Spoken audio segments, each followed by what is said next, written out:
Okay, so hello Quentin. Hello guys, welcome to the stream. Yep, hello everyone, welcome to the Vortex of Champions Season 2. And today is the first day of the playoffs, the round of 16, and we have the first match between Eclipse, Echo, and In Future We Trust. I'm your caster for tonight, Juventus, with my co-caster Shinryu, and I believe who is there on the camera. Say hi, guys. Yes, sir. Hello everyone.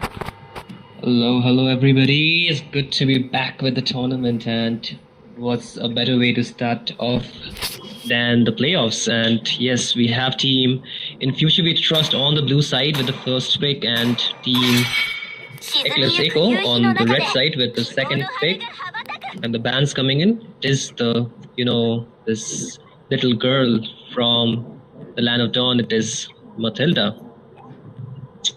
That interesting way to put it on the first day, Shinru, as we also have a patch change that has just recently come around, so it's going to be very interesting. The meta was starting to look a little bit boring with all like the chips and the Khalids and the Gatakachas, but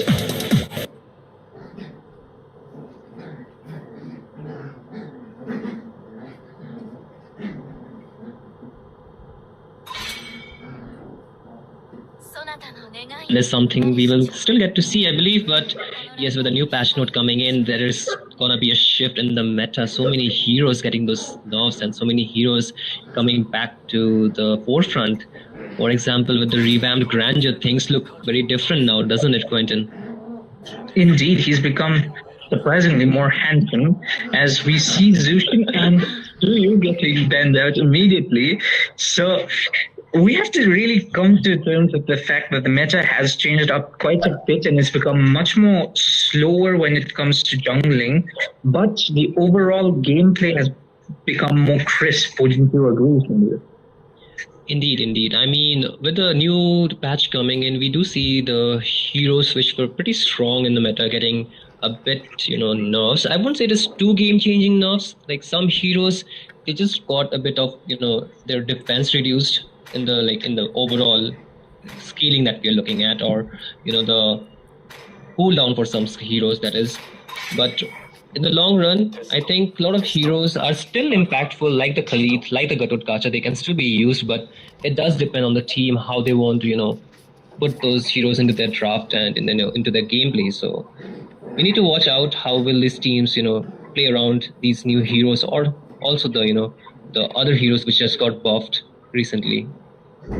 Indeed. Now, with this recent patch that just came by, we can just basically say that things have turned out to be more balanced, more or less. So it all does come down to, as you said before, the skills that the people do portray whenever it comes down to these team fight compositions. And here in this first match between Eclipse, Echo, and In Future We Trust, let's see what happens, because it's going to be a very interesting change. Let's see what these teams have changed up when it comes to the drafting pattern as well, as we already see Eclipse Echo banning out the Hilda.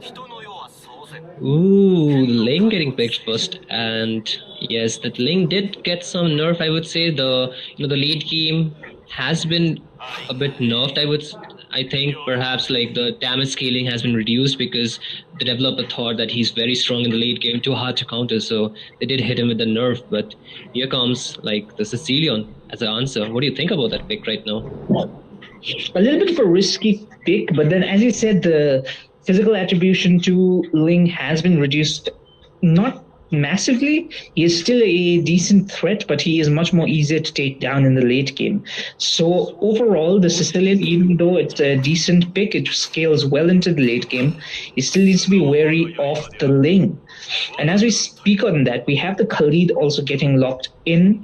So this is going to be interesting, as even though his laning capabilities has still been reduced quite a bit, the Raging Sandstorm is something to be wary about.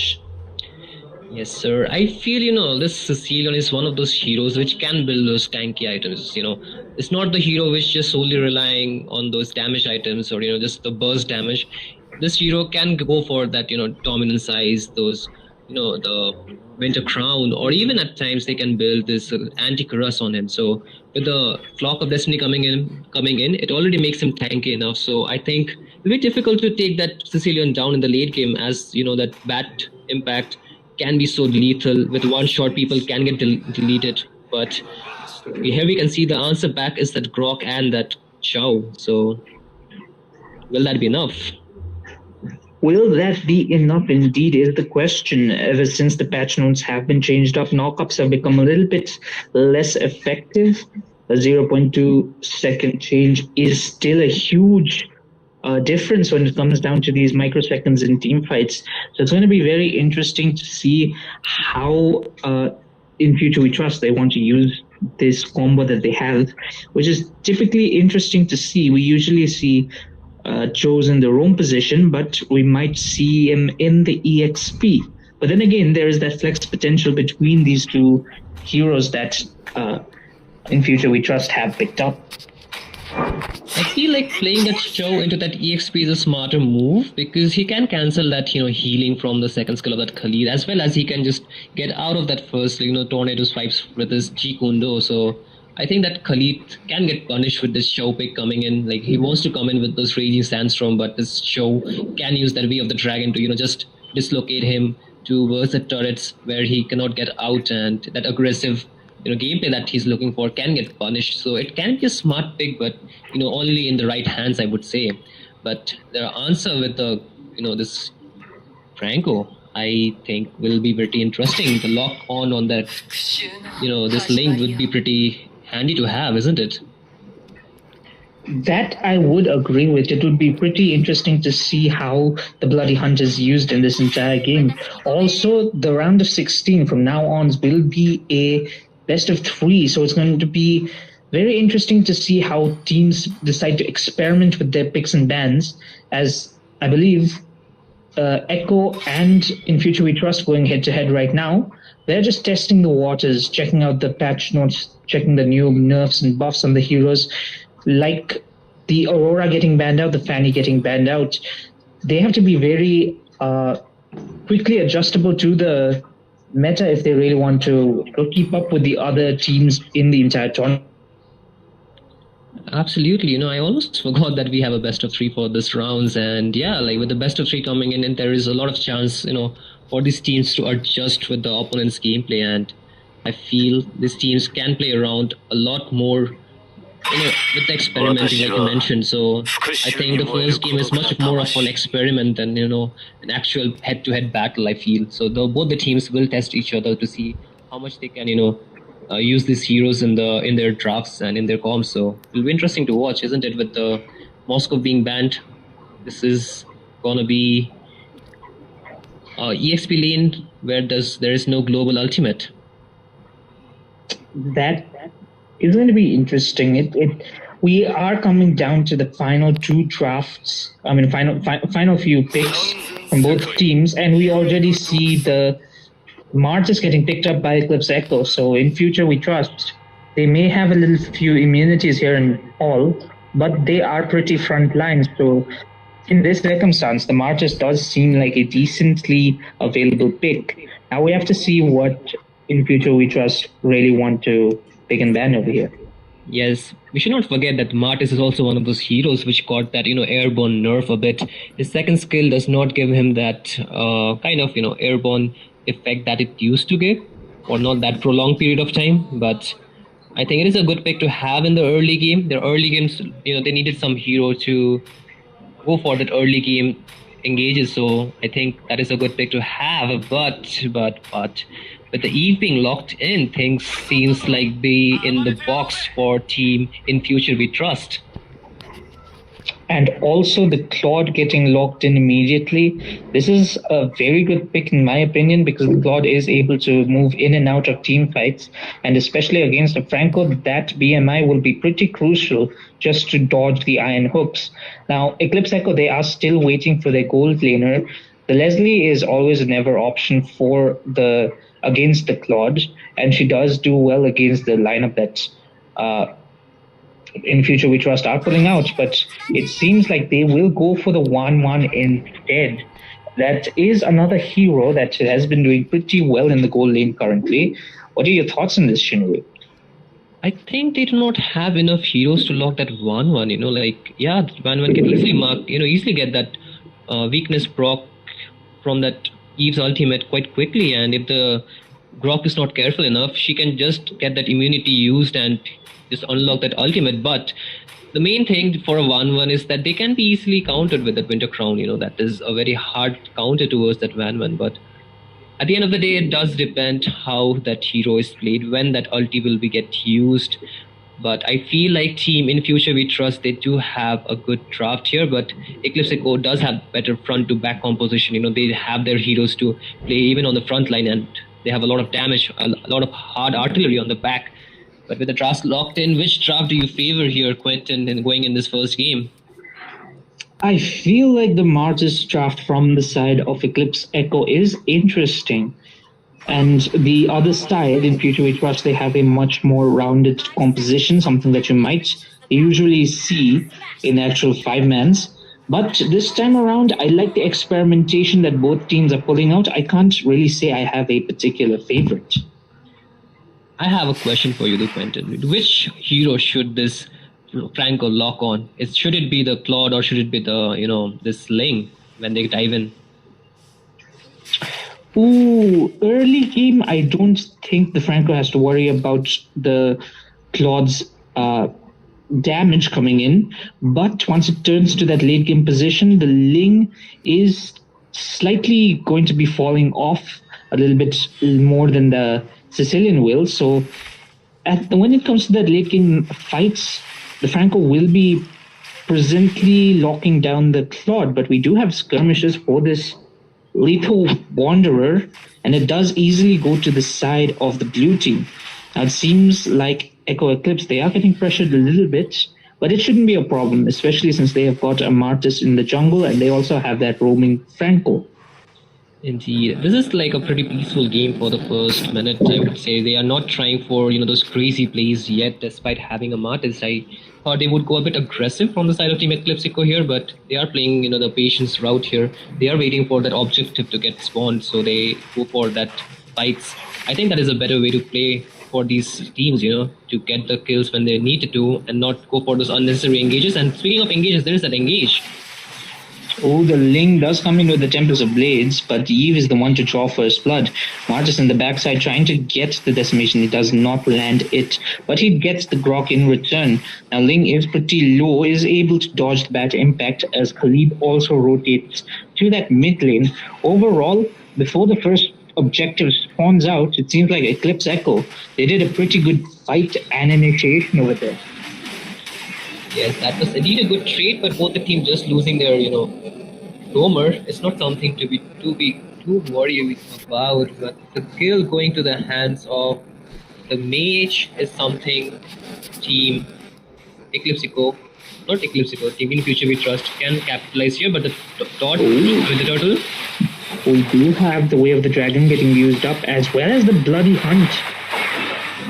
But it's turning around as the Martis is able to get 2 decimations in. The Tempest of Blades does get locked down, but the Flicker is able to keep Sicilian long enough as he takes one out in the process. Ling's Fall is trying to go in for that dive, as Martis seems to get this turtle pretty freely. Will Intuitive We Trust actually respond to this? They are Tempest, but with Retribution in hand, Martis should be easily able to secure this objective.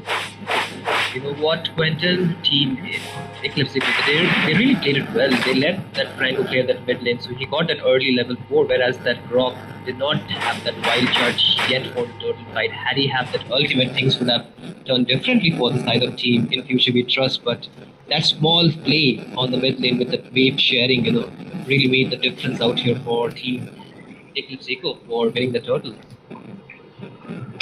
Indeed, and overall, it did give Eclipse Echo that leverage that they really wanted to gain. Especially like earlier, you were saying that they need to take this a little bit slower and get those items. And the way that Eclipse Echo, they are playing this out right now, in Future We Trust, they're just walking into their hands and giving them the resources to actually start stacking up on items and on levels. So it's going to be interesting to see what in future we trust really wants to do here to actually get back that lead. Yes, but here's another kill. That is the Joe going down in the hands of that. Mart is already having 3 kills, so this Mart is going for snowball soon. I believe with the kills getting stacked, this might be bad for the side of Team in future. We trust. Seems that thing on the top lane. Look at that, Quentin.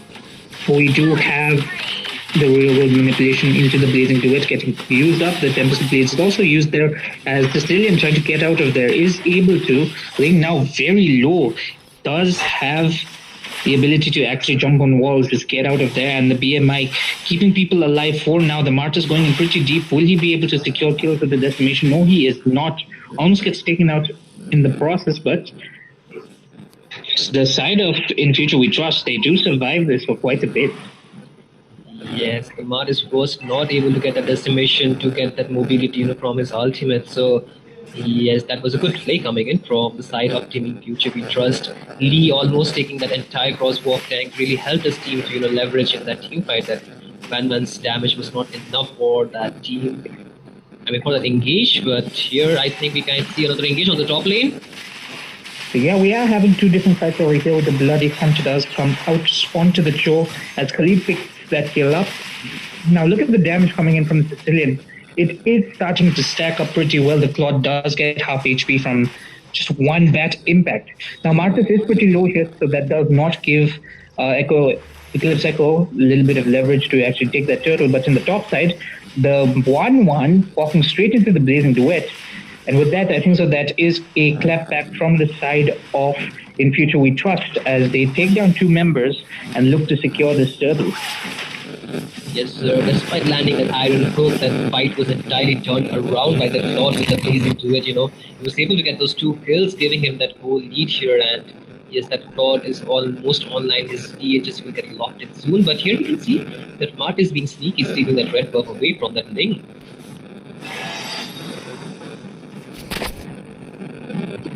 And yes, with that, that's just a small, win. On to that red buff on the bot side. Yeah. Now we have to see what happens over here as an engage may come into this mid lane, but it seems like with just the Eve and the Grok, the side of In Future We Trust, they don't want to go for these big skirmishes. Yes, sir. And I feel the top lane turret was the next, but here on the mid lane, there is an engage, Quentin. The wild charge into the Tempest of Blades does get used up over there, but the Raging Sandstorm does catch up the Ling. Will he be able to escape? And this is the potential of the draft that In Future We Trust have actually created. They are able to escape pretty well from their opponents. Now the Way of the Dragon does get used onto the Martyrs, but the Martyrs is able to stay healthy for a bit as both teams decide to disengage. Sir, that Martis really wants this decimation getting connected, but the mobility coming in from the side of Team in Future We Trust, like you mentioned, they are able to get out of their, way of that Martis very easily. He's not able to chase down those fast heroes so easily. That Show, very mobile hero. So is that Claude with that, BMI. So that is something this Martis is really struggling again. As we are going for the 8 minutes, we can see another 5 on the bot lane. And there is the wild shot getting used up, trying to keep the Grok alive. But you can see the nerf actually coming in there. The Blazing Duet in the backside does catch out the Martyrs. As the Tempest bleeds onto the Franco, will it be enough? The sword's missing a little bit here and there as Eve is able to pick up that mega kill in that entire fight. But 2-for-1 trade in favor for the side of In Future We Trust. Looks to be a lot more better and cleaner this time around. Yes, they're slowly going for their, item power spike here as we are going for that mid game. This does seem better for the side of Team in Future We Trust, whereas Team, Eclipse Echo, they really need to wait for their items or their, late games to be exact out here. Not even the items, they need that goal for themselves, so they have to wait for here. Onto the mid lane, there is a potential engage, I believe. But it seems like both teams decide to call it off into a disengage, as we might have another fight somewhere else. But it seems like for the side of In Future We Trust, they just want to get these objectives around the map and try to leverage whatever advantage and their mobility that they have. Yes, the Scully needs to be careful. If he's walking into the bushes without any vision, he can get punished for that. But here comes the show. A little bit of a re-engage into the top side. We have the Tempest of Blades already getting used up. Now the lane in the backside does get taken down. Now the Cho is in pretty deep, but he is a Cho. He should be able to get out of this. The decimation is still there on the Martis, able to secure that kill. That's very interesting as Claude tries to just take this tower. The BMI already getting used up there. Now the Claude might be in a tight spot. This does not seem to be good. There is the iron hook into the bat impact, and with that, a shutdown for the Martis as the rest of In Future We Trust, they need to back out over here. Immediately Eclipse Echo trying to jump onto this Lord.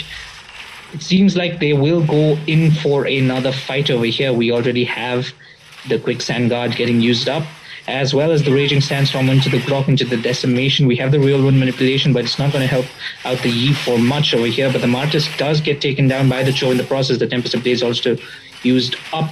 As in the backside, we have the Franco just fending off the Cho and the Eve as the rest of his team starts to come back over there. The 1-1 with her darts is able to get a double kill. And with that, it seems like a better lead, a better stand for the side of Eclipse Echo, but without a jungler, they can't really do much at the Lord.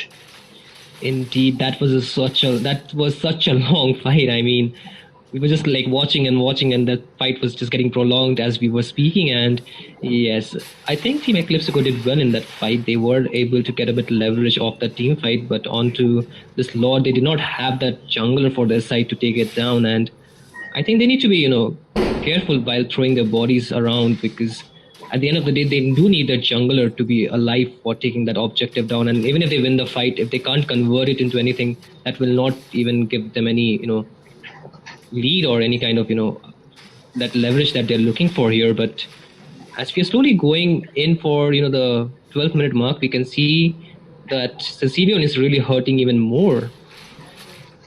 And this hero will just keep scaling left, right, center. We have the Ling going in, but the Bloody Hunt locks him down. That's an interesting engage that Ling wanted to go for over there, as the rest of Eclipse Echo, they just see this as an opportunity to just take these objectives all across the map. Now, for the side of In Future We Trust, they do get that mid turret. They might even get the Franco over here, but the bat impact coming in from the Sicilian is just a little bit too much. Meanwhile, in the backside, the Claude is able to use the Blazing Duet.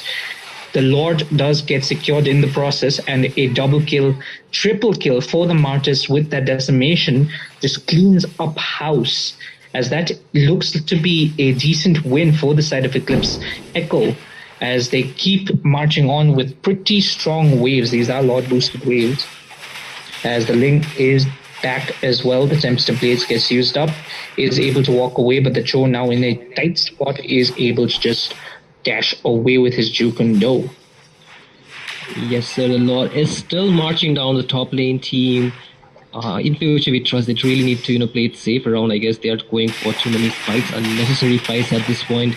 They got the objective. There was no need to overextend that fight onto that mid lane, but they did in this fight, and they lost their members. And each kill that they're giving is just like broadening that goal lead for the side of Team Eclipse Echo here. And at the end of the day, they don't want to give unnecessary goal, because if Team Eclipse Echo are able to complete their build faster than Team In Future We Trust, it's going to be a GG. The Bloody Hunt already connecting. There is the wild charge onto 4 members, but it's not enough. The decimation by the Martis is pretty strong. As the Tempest of Blades does come out, the 1-1 is still alive, and that's a double kill for the Martis as the rest of In Future We Trust. A good flicker in by the Yeez. Will she be able to get out of there? The 1-1 does come in. The Real World Manipulation tries to take down the 1-1 instead, but the Martis goes down in exchange, as the Cho now in a tight spot. He is pretty tanky. He should be able to survive for just a bit. Here's the Way of the Dragon catching out the 1-1, and that just gives the go for the side of In Future We Trust and this Claude to just pop off, as he keeps his team alive for quite a bit right now, getting a maniac in the entire process, turning the game entirely upside down for the side of the blue team. Like you mentioned, they really needed to save that Bloody Hunt for that Claude. Look what he did, and that is the power of a Claude. Truly spoken, he just was able to get the cleanup done, and Yes, Team Eclipse Eco, they really need to be careful, going in like that. But Van, another engage. This Khalid really Oh, survived. the quicksand guard is there to keep himself healthy for quite a bit, but you can already see the damage coming in from the Claude. As we were talking about him earlier, he is completely full build, so he's going to start hurting. Let's see what happens over here. We might have another engage, but it seems like both teams are now back on damage control, especially for the side of Eclipse Echo. One thing I don't understand about this build, where a lot of people go for this golden stuff along with some crit item, like this item. What is it called? The Wind Talker. The Wind Talker recently got a new update where it is just giving that extra crit chance, and it removed that extra attack that it used to give. So, as we know, the golden stuff does cancel out the crit chances. Is it a good build to have right now? Like combining those two items. Is it a smart move though? Well, most of the times the Windtalker is used up for that 20 plus movement speed, and having that item can really work, especially on heroes like the 1-1, as we see an engage with the crossbow of Tang already getting used up. The Grok gets pretty low as the Way of the Dragon is also used up. That's a lot of resources getting used before this Lord, but it seems like the Ling is able to split push pretty well, almost gets an inhibitor. Might just secure this actually. And yes, they do get an inhibitor as well. As we return to this fight, seems like Eclipse Echo, they could not manage their resources properly enough and have to actually think a little bit more before they actually take these bait fights, I'd say. That split push was just so lethal for the side of Team Eclipse Echo. They really did not know how to play around that, and because of that, they did lose out that bot lane inhibitor turret, and this Lord fight can be a very game-changing one. We can see Team in future we trust already getting that Lord chunked low, but Team Eclipse Echo, they want to go in. We have the Flicker Bloody Hunt already getting used up, as well as the Raging Sandstorm, but Khalid is able to take down the Martis. In the Ling. So Martis has an easier time to just secure that Lord, as his immortality does get popped up.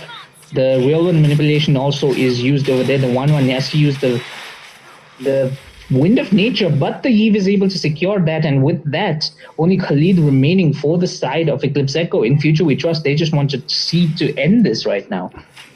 Yes, sir. The Wind of Nature can only save you against physical damage, but this Eve in the hands of Devil is really showing the magic. Look at Team Eclipse Echo. They cannot defend this by himself. I believe Khalid, okay. Look at that. He did buy quite a bit of time, as the Cho also goes down in that process and that takedown for that mid inhibitor. So overall, I'd say for the side of Eclipse Echo, they are surviving for another round. Yes, sir. I did not mean to, speak negatively for the side of Team Eclipse Echo, but that was such a brilliant defense coming in from that, Khalid. Despite throwing his body, he was able to get that mid lane defended, and yeah, that was the first time him falling. So really props to him for saving that game. And they still have this lot to clear for the side of Team in future we trust.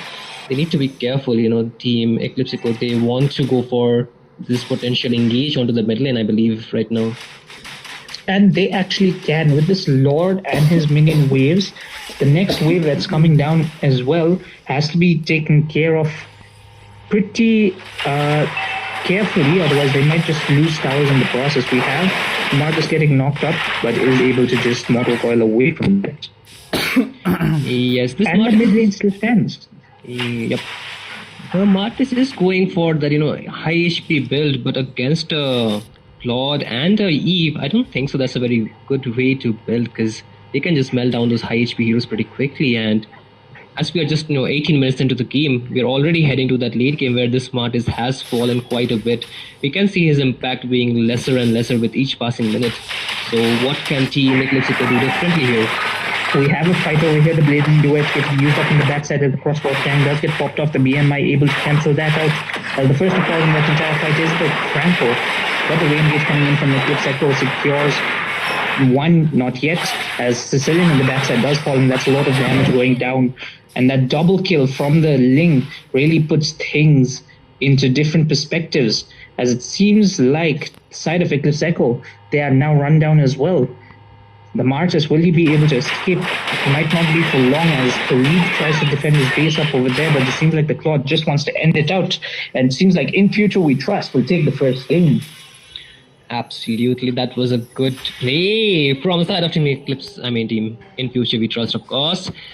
They were able to get the game out of the hands of Team Eclipse. Despite having a strong late game, they were not able to hold down their base for too long. Those, fights. I feel that Team Eclipse they kind of, lost the leverage after that. Martis fell off into that mid to late game. So I think from there on, this tank Franco was not enough for them to sustain the damage, despite that Khalid playing his best game with this, kind of tanking down this damage for his side. He was not able to do it for too long as the damage was just scaling from this Claude and that Eve. So at the end of the day, I think that Claude really saved the game for the side of Team Eclipse, Team In Future We Trust here, Quentin. Indeed, a very good observation, as having the Franco does mean you have a lot more chances to get more picks, but it doesn't really open up the map as much as other roamers do. And that was one of the biggest problems for the side of Eclipse Echo. They had no proper heroes that could actually just lock people down immediately in team fights, multiple people down immediately in team fights. And for the side of In Future We Trust, they had such high mobility that they were just able to get out of all the lockdowns that the side of Echo had to put out. Yes, sir. I think in the long run, like Team Eclipse they really played well with holding their early game quite strong. But at the end of the game, again, as we just moved for the late game team, In Future We Trust, they really played well with the split push coming in and with the damage, getting those pick off on the right targets really helped them to, get the leverage in those team fights. So I think Team Eclipse they just really need to watch out for those late game, quite especially because their early game is pretty solid so far with the picks coming in. I feel all they need is that late game now, and if they can do something about it, they can really win the game around. Yeah, and with that, I believe we are ready for game number 2. This is a best of 3 series, so the winner of 2 matches will be moving on to the next round. As we do begin the round of 16, I think so we can jump right into it between Eclipse Echo and In Future We Trust. Right now, In Future We Trust do have a lead when it comes to games. But also, guys, remember to like the stream, subscribe to the channel, and follow us on the Instagram page at Yama Esports to stay updated on the Vortex of Legends. And with that, I think so we can just jump straight into the drafts. What do you say, Ryu? Indeed. And for anybody who just joined in, welcome to the Vortex of Legends Season 2. This is the playoffs, the round of 16, and this is the quarterfinal, I believe.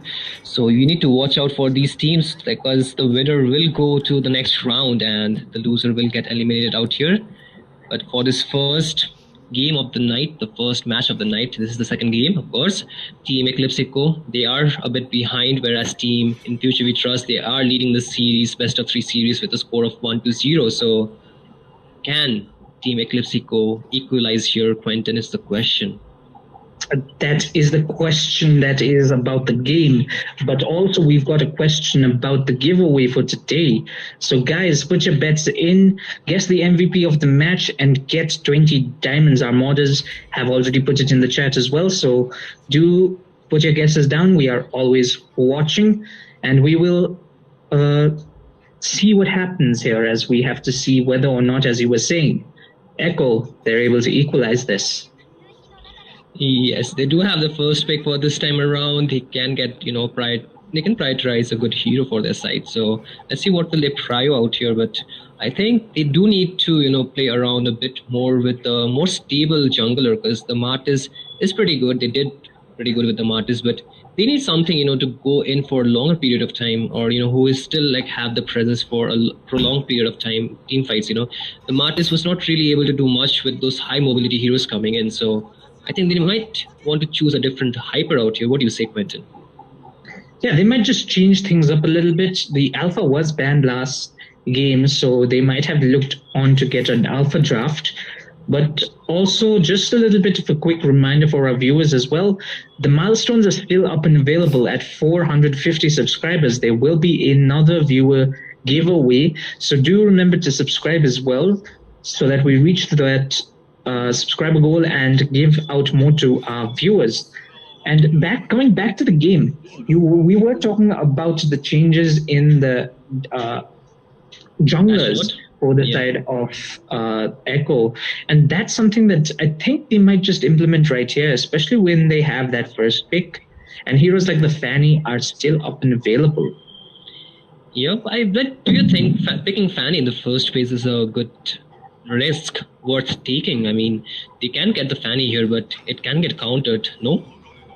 It is very easy to actually counter a Fanny if you do pick her first. So that's why they did go for the Gata Kacha.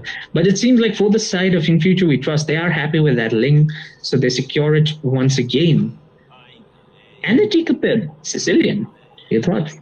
Okay, that is a good steal coming in. I would say with the late game coming to a nerf, having that Sicilian is just an extra insurance. You know, they can play around with the Sicilian a lot more. We have already seen in the last game how much of a damage that Sicilian could throw. So I think it was just difficult. It was just sad for the Sicilian to be, matched up against Claude, because the Claude can just, go for that melee target range for that Sicilian to get countered. But apart from that, I think with the Ling on their side, the Sicilian can play a lot more safer, no? Oh, that is true. Now that all comes down to the whether or not the side of Eclipse Echo they do pick an assassin. They are hovering the Aurora right now, but due to her nerfs, she doesn't stand that intensely well against the Sicilian's damage. So that's the risk going into it. But they also lock in a hero that I haven't seen much lately, but it is that Kaja for the side of Eclipse. I mean, the Kaja is always better than a Franco. They really want to play around those suppressed heroes in a suppressed ultimates. I mean, yes, I've spelled it right, guys. Don't worry. Yes, the suppressed ultimate, like the Franco's ultimate, this Kaja ultimate, which cannot be, which is a direct counter towards this assassin. So I think that is a pretty handy skill to have for this side. And yeah, we just need to see how can this Kaja can be effective in this game, because that Sicilian can be pretty difficult to mark for that Kaja for sure, in the late game at least. Yeah, and also with a Joe for the side of In Future We Trust, a hero that's known to create a lot of space in the map, get a lot of vision, able to just dash in and out of bushes, it is going to be very risky for the Kaja to just walk around just empty-handedly, He can also get picked off because you know how Kaja really is. He wants to get up in your face. And when the opponent does not like that, they can just take you down and get that even trade, Absolutely. And we just need to watch out for this show. Like you said, this show can really punish that Kaja pick, because once that Kaja goes in with the flicker, or with, like, he has to go in with the flicker, because just directly, it's very rare for people to walk into the bush for that Kaja to get that ultimate, but most of the time he has to go with the flicker Divine Judgment ultimate. So I feel that Chow can really punish that Kaja quite well. But with the second phase of the banning coming in, the Fanny and that Alpha being banned out from the side of Team In Future We Trust, so they won't have that Fanny in this game like you were talking about. Yeah, and Eclipse, they are pretty worried about the goal lane as well. They do ban out the Claude, which caused them quite a bit of problem last game, as well as a Moskov. It seems like they want to set up for another 1-1 pick, but after seeing what happened last game, especially when it comes down to what the opponents were able to actually dish out, the amount of damage they were able to dish out, it might be a little bit of a risk as Lapu Lapu gets secured by In Future We Trust. Yes, sir. And I feel this Lapu Lapu is gonna be pretty decent, because with the cooldown coming in for his first skill, he is pretty viable, to spam those skills around. But sir, we know this Nolan just got a new skin. Do you think he will be enough to stop the side of Team In Future We Trust here, though? Ooh, Nolan. This hero, this man, I have not seen him for a while now, but it seems like it's going to be a good game, especially against the composition that In Future We Trust have. The Nolan, compared to the Hayabusa, compared to something like possibly even the Hanzo, you could say, it is going to be interesting to see how it plays around. He's got a lot of burst damage, so we have to watch out for that. And another thing that we need to watch out for is that Beatrix, which has been an underrated pick.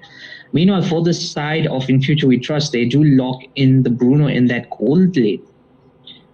I feel like Bruno is such a good hero to push those to push those turrets objectives pretty quickly. He's just monstrous when it comes down to pushing those objectives around the map. So I think if this Bruno comes online early into the game, it can be a GG for the side of team In Future We Trust. But with a Kaja being there, he can get punished pretty easily too.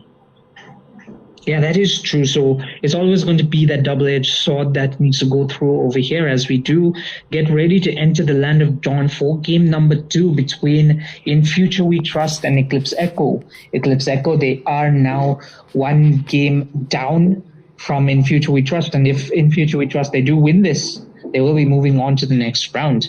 So without any further ado, let us enter the Land of Dawn. Yes, sir. Welcome, guys, to the second match between Team In Future We Trust versus Team Eclipse Echo. Team In Future We Trust are on the red side, whereas Team Eclipse Echo are on the blue side. Team Eclipse Echo, they really need to equalize their score in this best of 3 series if they want to continue their run in this tournament. Otherwise, they can get eliminated. But the first person who was almost eliminated in the first minute of the game could have been that Kaja. A lot of discipline actually coming out from the side of Gold. He did hold on to that flicker. He wasn't quick to use it. He was able to escape the damage coming in from the Cho and the Sicilian pretty well.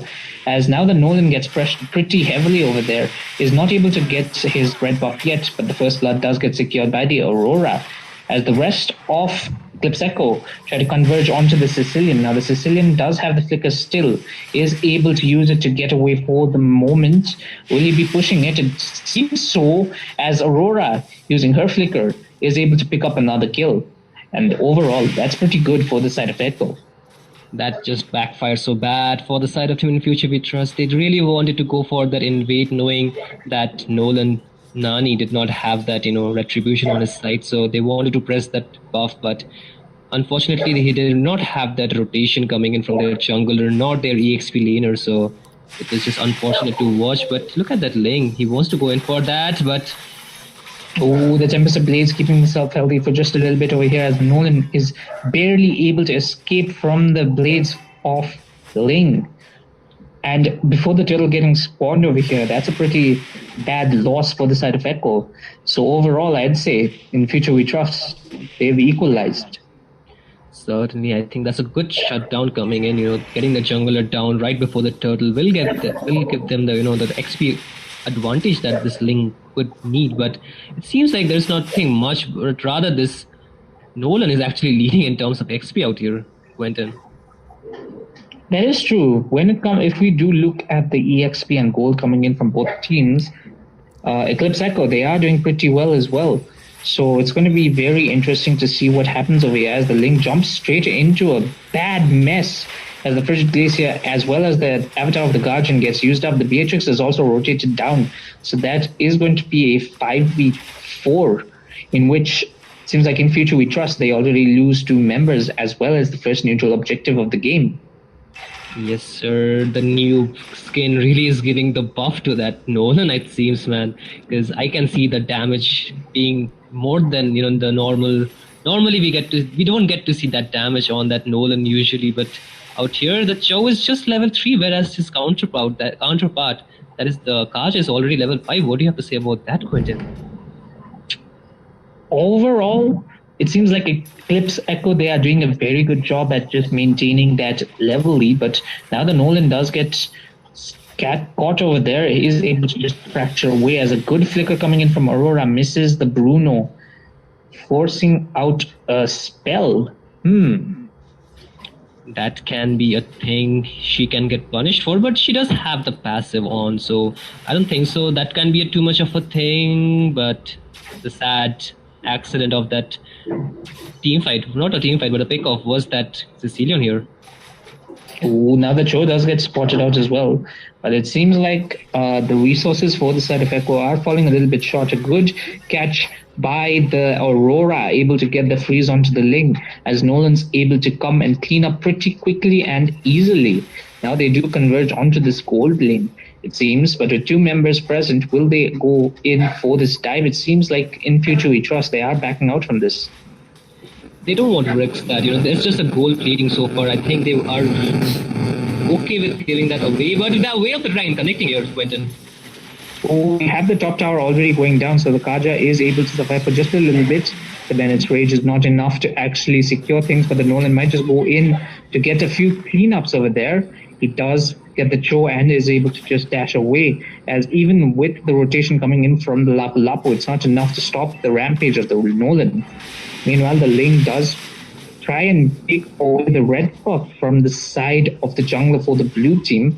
Seems like Echo does not really care about that and decide to go on the neutral objective instead. Yes, I don't think so. They feel too much for a loss of the red buff right now. They are getting the gold that they're looking for. They were able to get the top lane turrets, and the next objective for them was supposed to be that mid lane, but it gets cleared. But both the jungler and the old laner are going for the split push here, Quentin. Yeah, and I guess that's what has to be done right now. That's how in future we trust one last game as well. But it seems like, look at that, the Frigid Glacier does come out as well as the Avatar of the Guardian. A good flicker keeps the Aurora alive. Meanwhile, on the backside, we have the Fracture connecting onto the Bruno. Will the Nolan get out of this alive? Nope. Shut down by the Sicilian, and it seems like in future we trust they are now starting to decently make that little bit of a comeback play. Yes, sir. This Sicilian will slowly come online as we are just 5 minutes in, maybe 6 minutes. But yes, this Sicilian will get online soon enough for him to. Okay. Oh, a little bit of a miscalculation from the Beatrix, misses out onto the Ling. Meanwhile, we do have the Divine Judgment getting used up over there. Nope, not yet. The Kaja still being able to survive for a little bit more, but the Sicilian is able to pick up that killing spree throughout this skirmish that happened over there.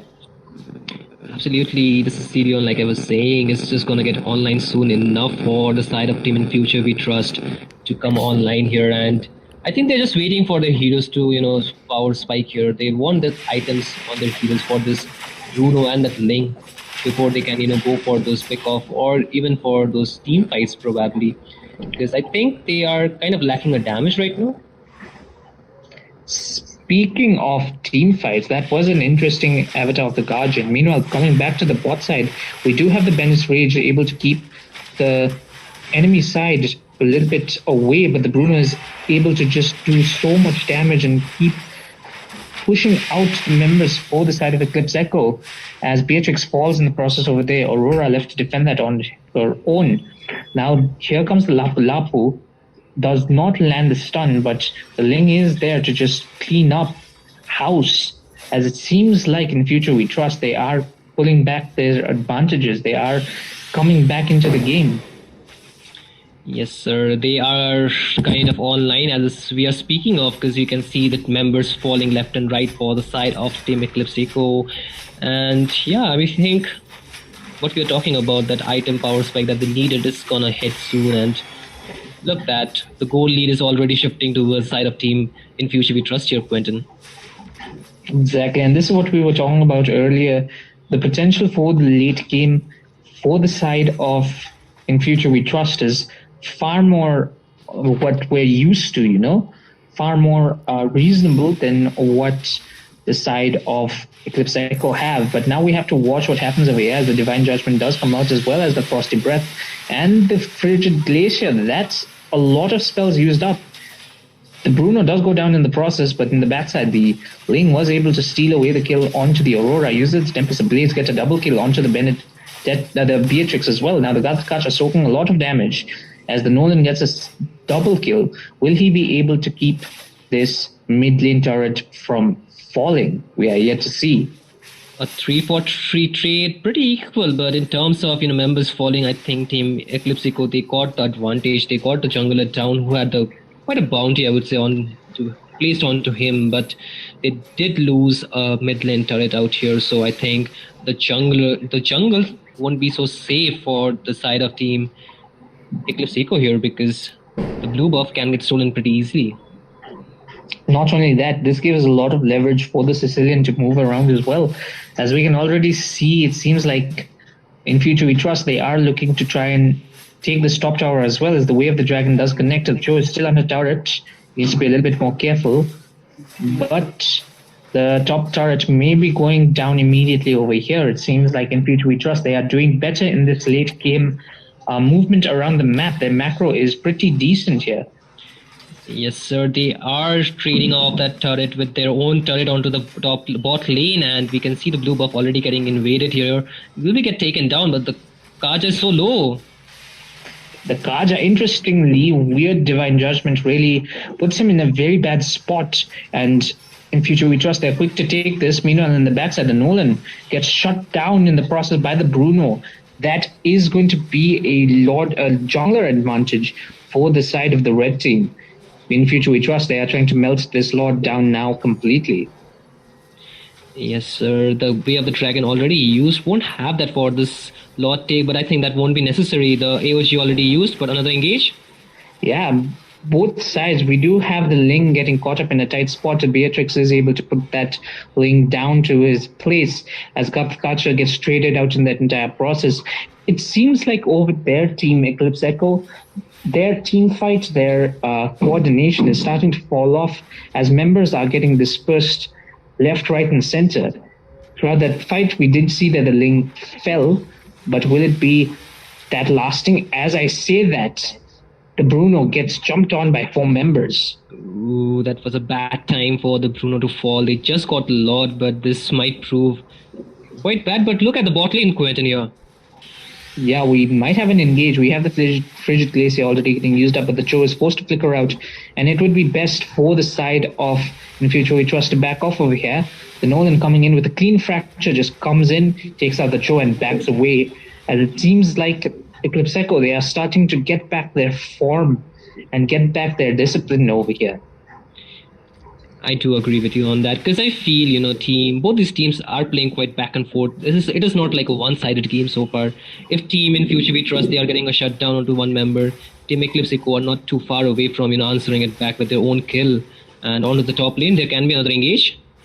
Oh, we have the fracture coming out, but a good flicker from the Sicilian, able to keep himself alive. Now it seems like the rest of Eclipse Echo, they are trying to converge into this team fight. The Lapu was pretty close to the Kaja, but this might be interesting. Aurora's Frigid Breath is not able to do much over there. The Divine Judgment does secure that kill onto the Cho, as it seems like now with the man up, Eclipse Echo, they are looking pretty much more confident than they were before. Oh no, that was a very bad place for that Lapu to be in. He could not get out of there. He did not have that flicker. Even before he could ulti, he was just melted down. So I was thinking that Lapu should have been a much more tankier, but it seems like despite having the tank items, he's getting melted down. So that does pick that team. Eclipse Echo are not some... It's not like they're likely going to get down with the late game coming in, isn't it, Quentin? Yeah, and as we speak of that, we can already see, look at the damage coming in from the Nolan as well as the Aurora. Her passive is used up over there, but she is not able to take down the Sicilian. But yeah, Team Eclipse Echo, they have to be respected when it comes to the damage. You can already see that their Beatrix and their Nolan are dishing out quite a bit of damage. And it seems like right now, it's only the Sicilian for the side of In Future We Trust that's actually putting out the burst damage when it comes to these team fights. Indeed, but another engage? We might have a little bit of a skirmish over there as the Bravest Fighter is already used up, as the batter impacts do come out pretty well. A godlike for the side of that Sicilian, catching out 2 with the Sanguine Claws as well. But now the Sicilian is defended by the Cho. The side of In Future We Trust, they're doing really well to protect their mid lane. And Sicilian has to back off over here only because she has no mana left. Sorry, he has no mana left. I feel like this Ling is not having too great of a game this time around, because we can see his KD is just 5 and 5. So I don't feel this Ling is feeling too comfortable going in, against that Beatrix who is just melting him down with the Divine Judgment coming in. So I think the Ling is very wary about the timing he wants to go in here. But with the next lot coming in, this is the enhanced lot here, Quentin. We might have a little bit of a skirmish building up over here. The Lord Dance may come around as the Cho is baiting things out. The Menace Rage is already used up as well, as the Lapu is in a better position this time when it comes to this team fight. It seems like in future we trust they need to be a little bit more careful. The Nolan already used the Fracture, that is 12 seconds on the clock on that ultimate of his. As we do see the AOG secures the Lord, and this looks like a full-on collapse for the side of the red team, as they now are going for the kill. They do take out one, but the Bruno now coming in with the cleanup is able to take down a lot more. That is 3 members down for none. But the Lord does get stolen over by the blue team. Man, oh man, what a play by Lapu Lapu. I mean, that man just sustained so much damage. Like he soloed the 4-man from the side of Team Eclipse Echo onto the back lane. And yeah, man, like that was a very good thing to watch. But here on the bot lane, the link will fall though. Yup, immediately the Nolan is not respected. And well, his damage is pretty strong, just one-shotting the lane, so it needs to be pretty careful, especially as we see in future we trust going a little bit more aggressive over here. With the Sicilian back in favor, they are looking to do a little bit more, and as the Avatar of the Guardian does come out, a good Winter Crown into the Frigid Glacier is not enough. As it seems like Eclipse Echo, with that shutdown, they are looking to try and find places to actually end the game, but without minion waves, it's looking a little too dire. Yes, sir. And there comes the way of the dragon. Not enough, I guess. The Cho is able to escape, but Beatrix does not want that to happen, and that is another kill secured for the gold laner on the side of Eclipse Echo. Yes, sir. I think the game control and the map control is so back and forth out here. It can be anybody's game at this point, but with the mid lane getting pushed in, do you think it can be a potential end? You never know, as the fracture does come out, but he messes up a little bit. His immortality is used up, but that is a Nolan we're talking about. It's not enough to escape the Lapu Lapu. The Tempest of Blades getting used hurriedly, I'd say, by the Ling, as the rest of Eclipse Echo do start converging to start defending their teammates. Seems like in future we trust they are going the split push route this time around, and they are trying to just put the pressure back onto the blue team. Yes, sir. I think going for the split push is the better choice for the team in future we trust out here, because that Sicilian was almost about on the verge of falling here, but another engaged skirmish. Oh, that is a decent run away from the Kaja. Seems like both teams are still limit testing, surprisingly. Will they be able to make that first move? Let's see who will be able to get the checkmate here. Yes, sir. I feel team in future we trust, if they can go for the split push, they can, get the members dispersed from the side of Team Eclipse Echo out here, because they don't want to take a 5v5 fight out here, because if they can get the member advantage, I think they can capitalize more. But as for Team Eclipse Echo, they want to play around their team members, because that AOG along with that Frigid Glacier can really change the tide of the games, and there is that extra insurance with the Divine Judgment for Team Eclipse Echo here onto the top lane. Oh, we have the way of the dragon onto the Kaja already getting used up. The Kaja might use Divine Judgment over here. The Bruno is pretty low as the Fracture is able to take him down. Now the Kaja trying to chase the Cho away. Cho also uses the Flicker just to not get altered by the flying chicken. Meanwhile, the mid turret does get taken down by the Lapu Lapu as the rest of the blue team try to converge onto it. A good Flicker Divine Judgment into the Menace Rage. That's still a lot of resources getting used up to take down one Lapu Lapu. But now with their frontliners reduced by a little bit, it seems like Eclipse Echo, they are looking to just take the neutral objective, that is the Lord, in the middle of the map. They do not have the vision onto this lane. Can he steal the Lord though? Yes, he is able to, as the AOG does come out, catches out the Ling in the process. The Gato, they're doing pretty good amounts of damage. Now the Sicilian trying to return that back in favor, as the Cho just slowing down the recall from the side of the blue team. Doing pretty well at that. That link just saved the game for their side. I feel team in future we trust are really good with their members, saving the games for their side, because last time it was Claude, this time around it is, Mermaid on that link. So I feel like they can still hold on to their side of this match, because it is already 18 minutes in. The damage is just going to scale further. Look at the Ling. He's just going so aggressively. He's so deep. Meanwhile, back in the bot side, we are seeing that the rest of the members on the side of In Future We Trust are able to secure that bot lane inhibitor. And they are moving on to a second inhibitor probably. But it seems like the Bruno is not given enough space as they are able to take that lane out. Meanwhile, top side, that his two inhibitors already down as the base starts to get wide open here. Yes, they want to hold on to their waves, I mean turrets here, but look at that Bruno just hitting it outside the range of the turret. What is that damage? That is, if I'm not mistaken, the Malefic gun as a full-on battle ensues over here. The Cho is the first to fall in that entire skirmish as the Ling is trying to bait out certain skills, trying to jump from left to right. Now the Bruno and the Sicilian are pretty squishy, so they have to be pretty careful over here. And the Sicilian does not have enough mana as well, so that's another important thing. Now Nolan might be going on this chase here, but would it be worth the risk? Will he just secure the blue buff and get out of the Tempest of Blades? Just keep him alive away from the fracture, as the rest of the side of Eclipse Echo, they are just trying to do the damage control and get their waves back into order. You're right, it was indeed the Malefic gun out here, but stacking it up with the Malefic Roar is not the right choice because both the items give the same passive and it cannot be stacked, for information, guys.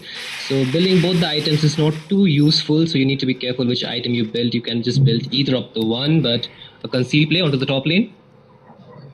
A concealed play does come out, but it seems like they have to be very careful, especially as it seems like In Future We Trust, they're just getting into the heads of Eclipse Echo. Look at them, they just used that conceal as well. Now, the Gatot is the next on the line, but it seems like they saw the Kaja. They're happy with taking anyone right now, as the Lord is just 16 seconds away.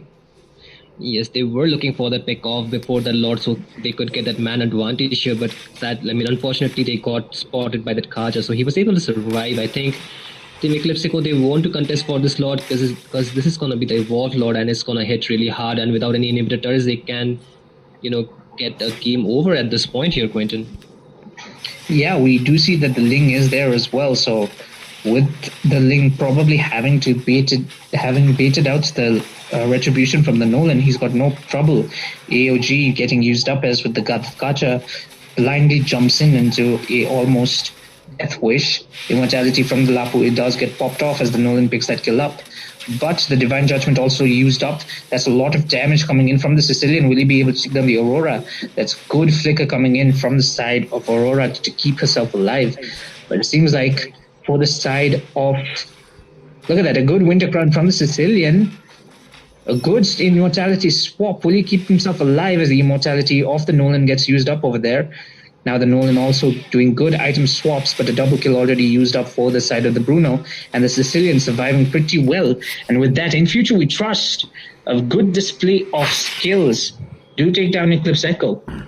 Man, oh man, the Sicilian bought so much time for their side of the game, and the Ling was easily able to just end the game with Aurora solely defending their base. I think that was just a GG from Devil. Like, he just outplayed his opponents, and yep, that's what happens when you go to the late game with the Sicilian. You cannot just take her down, and that dude will just keep on hitting you like a truck, then like a train, and then at the end of the day like a nuclear bomb.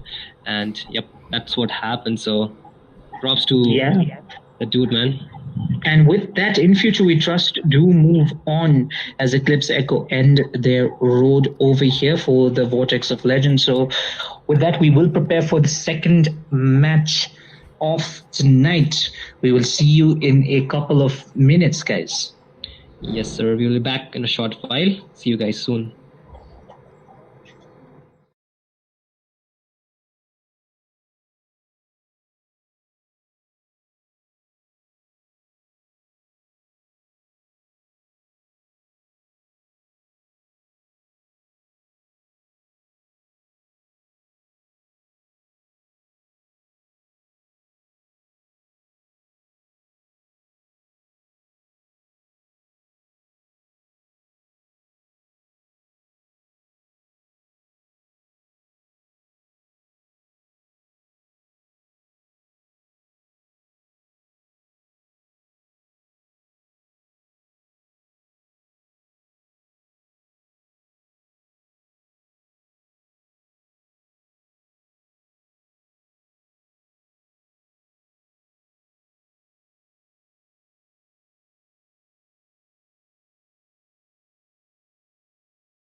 Hello, guys. We are back again, and we are good to go, I guess. And I will सुकी त like. लगीमा छैन उसले हाल्छ के छैन No, We are. I don't think so. So we are live, and I would like to hand over the mic to Quentin and Shin for the casting. Thank you, Sir Who, and welcome back, guys. We are back with the Vortex of Legend Season 2, and this is the second match of second game of the night. This is the first match between Team Muff and the one and only Team Carnage. So it's gonna be a battle for that place into that semi-final here, and along with me is Quentin to cast for this game. Yoo-hoo. Hello, sir. How you doing? How you feeling for this game? Hello, indeed. And yep, it is pretty hype as we are coming into the second game of this group. And it is going to be between Red Flag Muff versus Carnage. We have Carnage on the blue team and Red Flag on the red.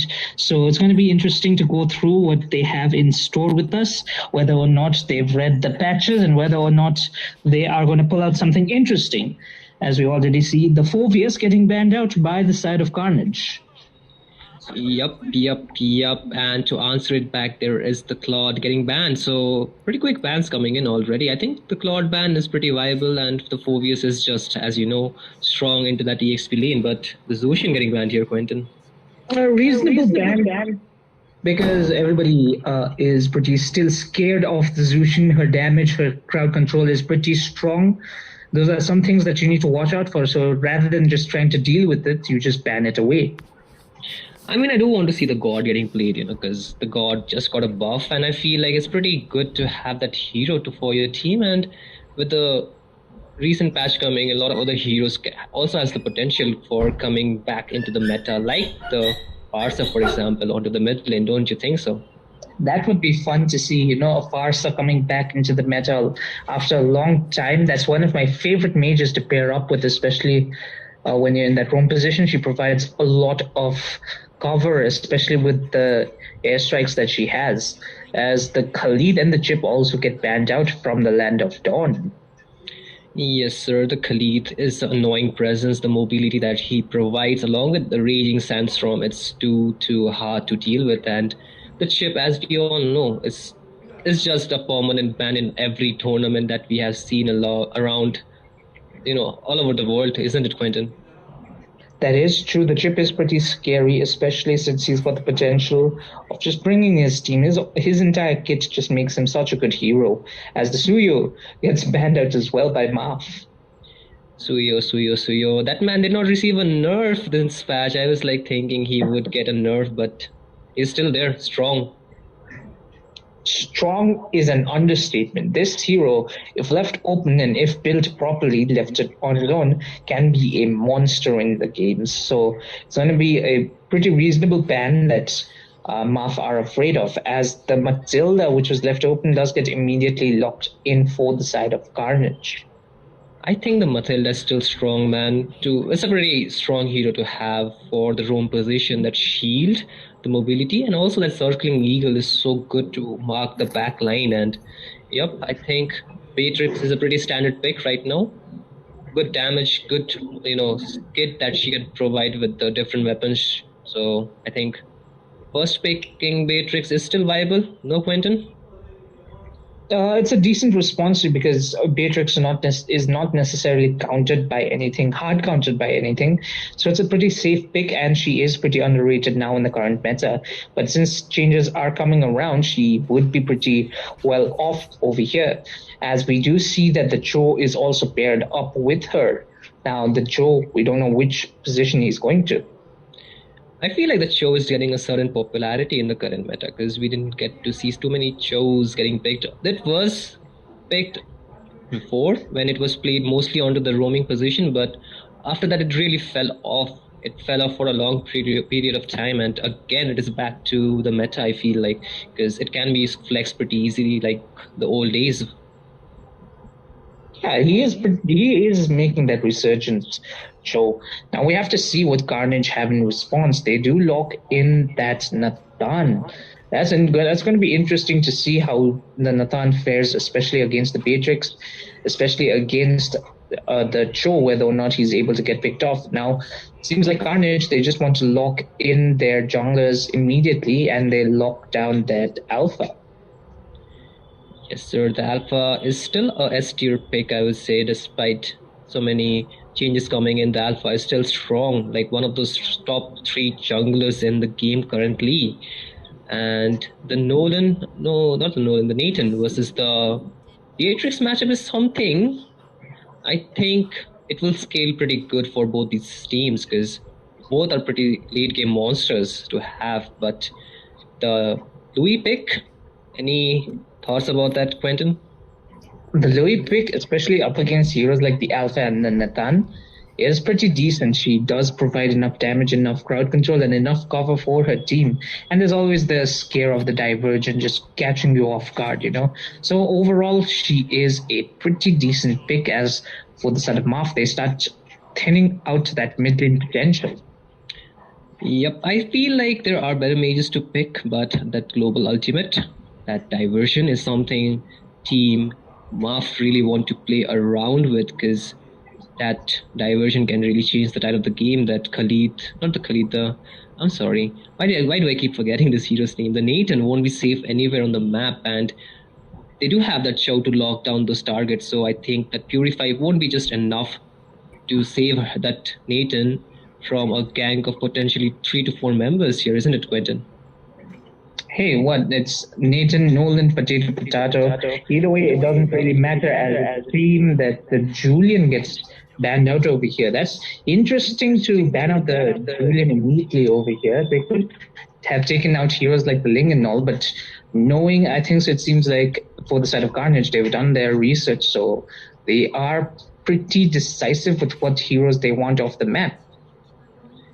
And they want that aurora of that map like we speak. And you know, Quentin, you remember that record for the shortest match of the tournament? Which team was it again? Just remind me. I'm not sure. Was it? I really don't know. Could you enlighten the crowd a little bit, Shinru? Yes, sir. It was none other than Team Maf. They got the game out of like a 7-minute game in their hands. So 7 minutes is all that took them to get a game for their side. So can they repeat that for this game? Do you think so? Like they have that potential for their side because last time we saw them play, they were just absolute monsters. Well, that is a good question. When it comes to actually finishing the game around 7 minutes, I think so it's going to be a little bit more difficult for them, especially since there's the Alpha that's standing in their path. But when it comes to push potential, the Nathan just pushes a little bit faster than the Beatrix. So it all comes down to how in game the rotations are played out as the Hayabusa gets locked in. Yes, sir. The Nathan is pretty strong in the late game, I would say. I would give that to you and to the team Carnage here. They have a pretty solid, artillery for their side that can really hit hard. Just like the Cecilia on this hero also just keeps on getting stronger as we go to the late game. But that Hayabusa being locked in, this little queen from the garbage area, I would say. The skin looks like that, guys. It's not me. Is pretty buff to counter those assassins here, Quentin. Oh, this Hilda skin, it reminds me of a certain movie about cars in an apocalyptic wasteland. But as you were saying, the Hilda does well against the assassins, especially when it's in the roam position. But right now, it's just going to that EXP lane followed with the Vexana. The Vexana is pretty well known to actually do well against the Hayabusa, so that is a decent enough pick, as now we are waiting for Marth to lock in their last hero. Do you think Team Marth should go for a healing type of roamer out here? But pairing it up with an assassin is not the brightest choice. But Franco getting caught.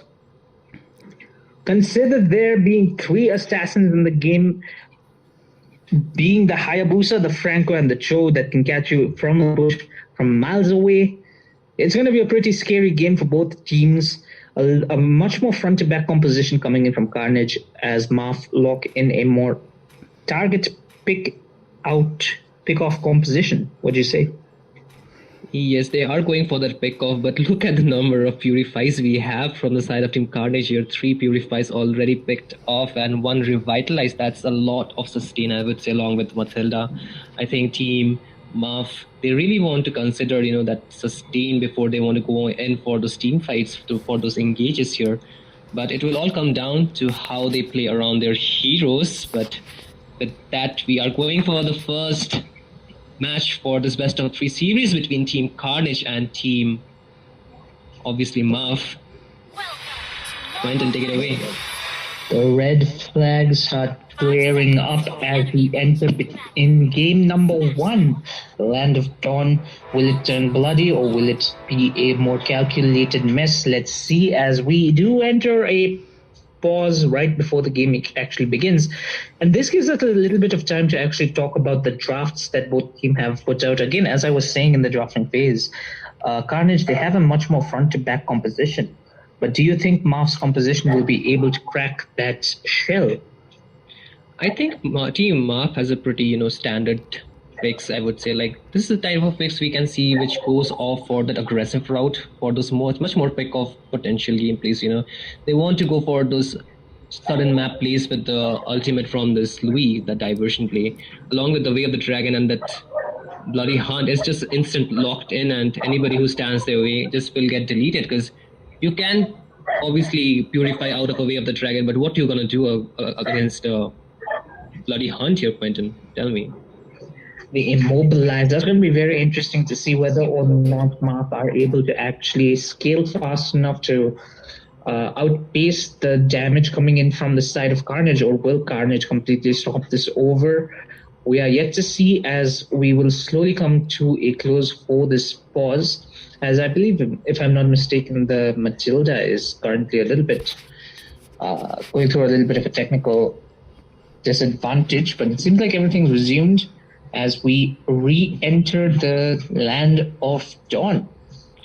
Yes, sir. I think the key to victories for the side of Team Carnage is here that they are able to shut down that Hayabusa early on with the Hilda.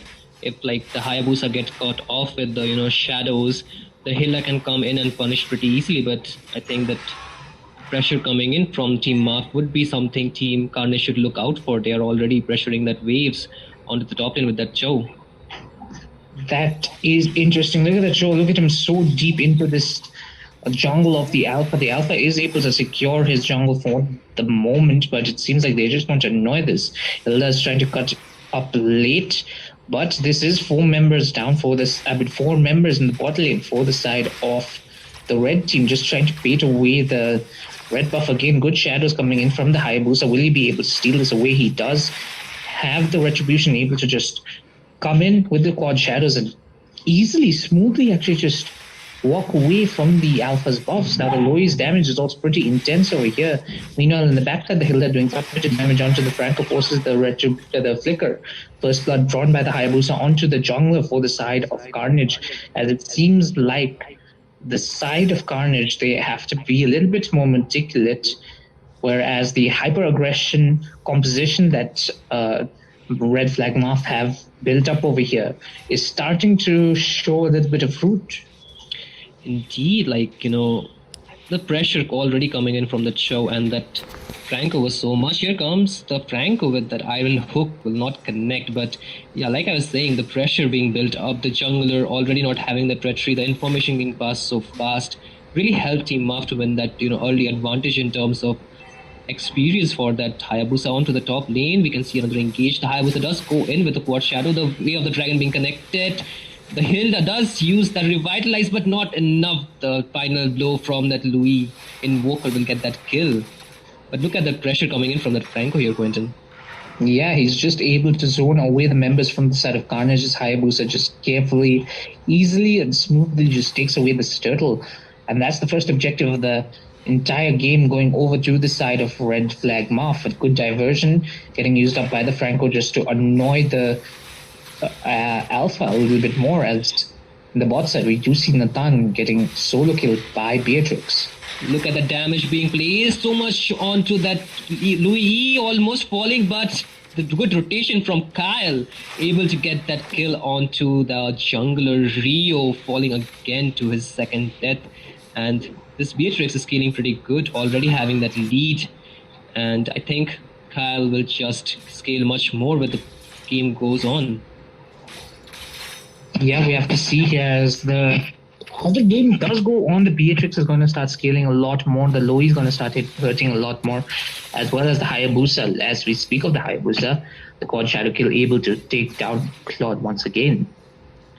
Yes, sir. The Chow being so annoying gets the Spear of Alpha almost getting taken down. Will fall. The taunt was there, but not enough. A good escape for the Chow though. But meanwhile, the goal lead is slowly shifting towards the side of Team Mafia, Quentin. Yeah, as we see in the top side, we can already see that the Hilda is doing quite a bit of damage. Was almost able to take down the low E, but it's not enough. Not quite enough.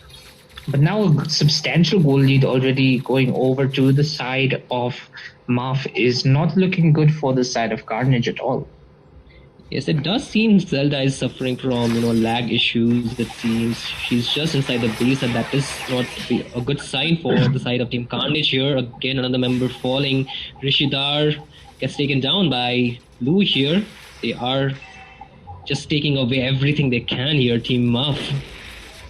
Exactly, and as we were talking about the point earlier, the team leaders are supposed to respond if there's going to be any sort of delay. But as I was saying that, we do see Carnage, their members are getting picked off left, right, center. Good diversion play from the low E puts the side of the blue team in quite a bit of pressure, as this is another turtle going freely to the side of the hand, into the hands of Hayabusa.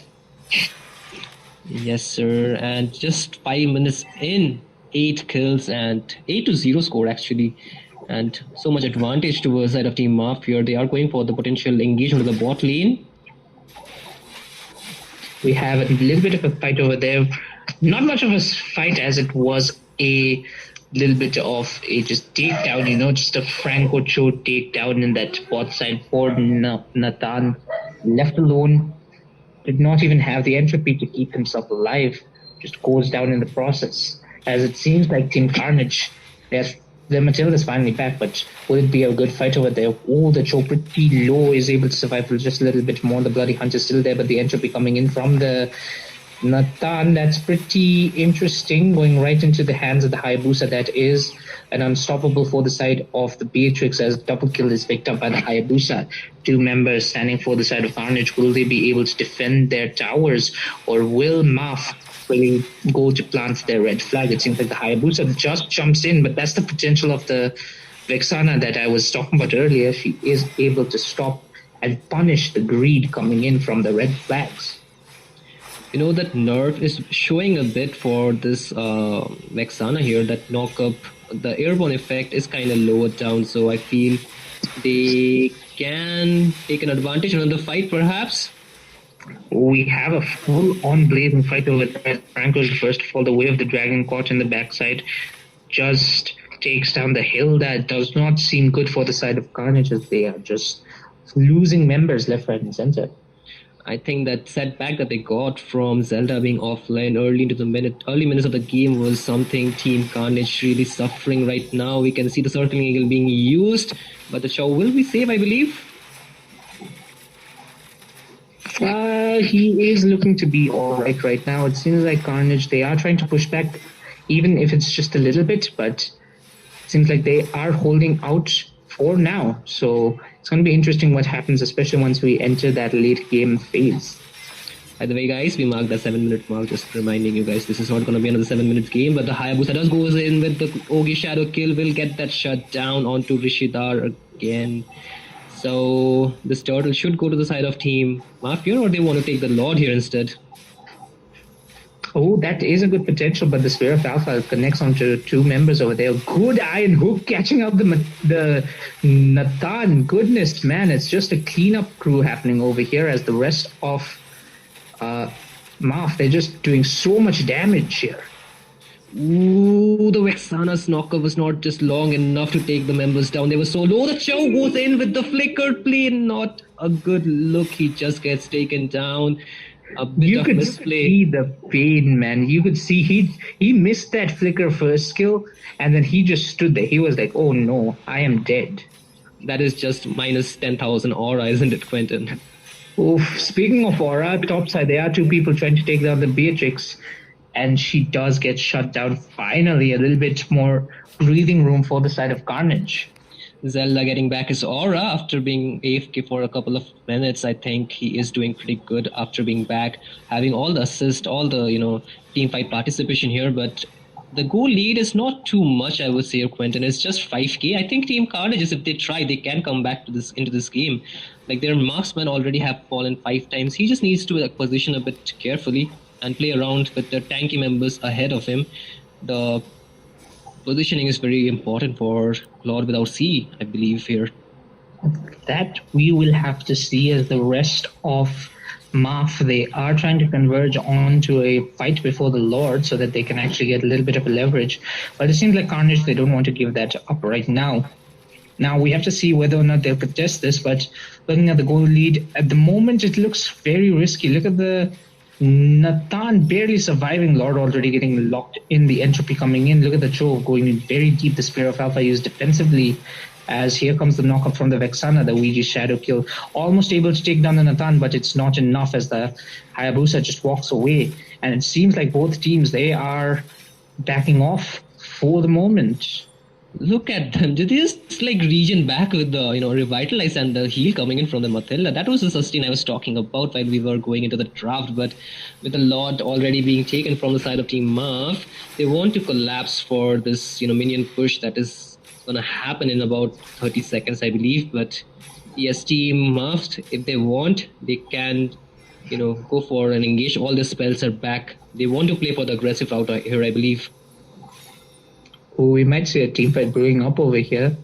And the Lord is marching down. We have the turrets getting poked away by the Renner shots. And yeah, here we go. A good hook. But a good purify out of there, and the iron, that just got a clap back and they got punished, I believe. But no! Look at that Hayabusa dealing so much damage, able to get a shutdown onto the Sasuke. This Hilda is not being able to do much here, Quentin. Look at the diversion play coming in from the low E. That was interesting. Well, the Franco did fall over there, but it seems like they did get that inhibitor turret. Yes, that was a bit unnecessary, I would say, on the part of Louis. They just needed that inhibitor turrets. They did not need to go for those, diversion play as of right now. But another fight is going on. Oh, the Beatrix doing quite a bit of damage. Beatrix rage enough to do so much over there. The Luigi Shadow Kill, will they get more over there? Nope, the Hayabusa finally gets taken down by the Hilda. As it seems like Marth, with that much, they won't be able to end it right yet. That was so much gold for the side of Team Carnage here. They did lose all their inhibitor turrets, but they were able to defend that pretty well. I would see there's another way of the dragon going on, and with Louis being there, that would be a kill towards the side of Team Marth here. Will they even continue further aggression here, Quentin, is the question. It seems like they are doing that. Look at that. A good shot from the Beatrix, able to take down Nathan. And now with the machine gun out, she just looks to try and end this over here, as it seems like red flag. With their lockdown the turret, they win game number 1 of this best of 3 series. Beatrice does not care. She just won that base turret. She was just like, I don't want any more kills. I already have 10 kills. Now give me the base, and that's how she just take the game away from Team Carnage's here. And look at that itemization coming in from the Beatrix. First item, Malefic Gun here, Quentin. Very interesting. We might see a lot more Malefic Guns nowadays. Especially since Malefic Gun and Malefic Roar share the same passive. So that's going to be interesting to see what this new patch brings about. For Team Carnage is here for the Roamer to be AFK in the first couple of minutes. Despite getting the pause, they were not able to be on time with the members' internet or whatever connection issue they were facing, I believe. But they do have a chance to redeem themselves. That is the beauty of a best of 3 here, isn't it, Quentin? That is true. The comeback potential is there, so it's going to be very interesting to see what happens as we will be jumping into the second match pretty soon. Yes, we are just waiting for the members to get ready here, and with that, we will start the next game. But for anybody who just joined in, this is the Vortex of Legend Season 2, and this is the best of three between Team Muff versus Team Carnage. We are already started with the quarterfinals here. The team winning here will go forward towards the semi-final, which will be played soon, I believe. And yes, guys, this is the last game of the night, the second match in the best of three series. If Team Carnage can win, it will go to a best of one again, isn't it, Quentin? Indeed, it will. It would turn into that one final stand for their position over here. As we are waiting for the two teams to come together again, we will be entering the match shortly. I think we'll take a short break, if I'm not mistaken, right now.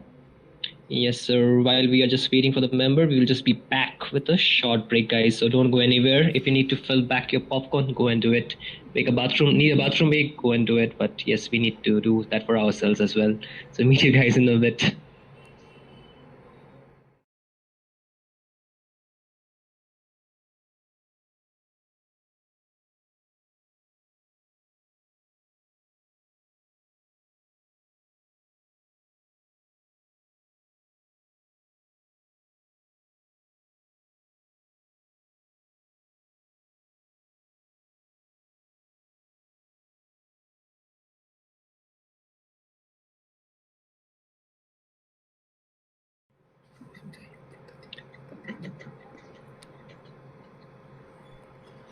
All right, I think we are back with that short little break.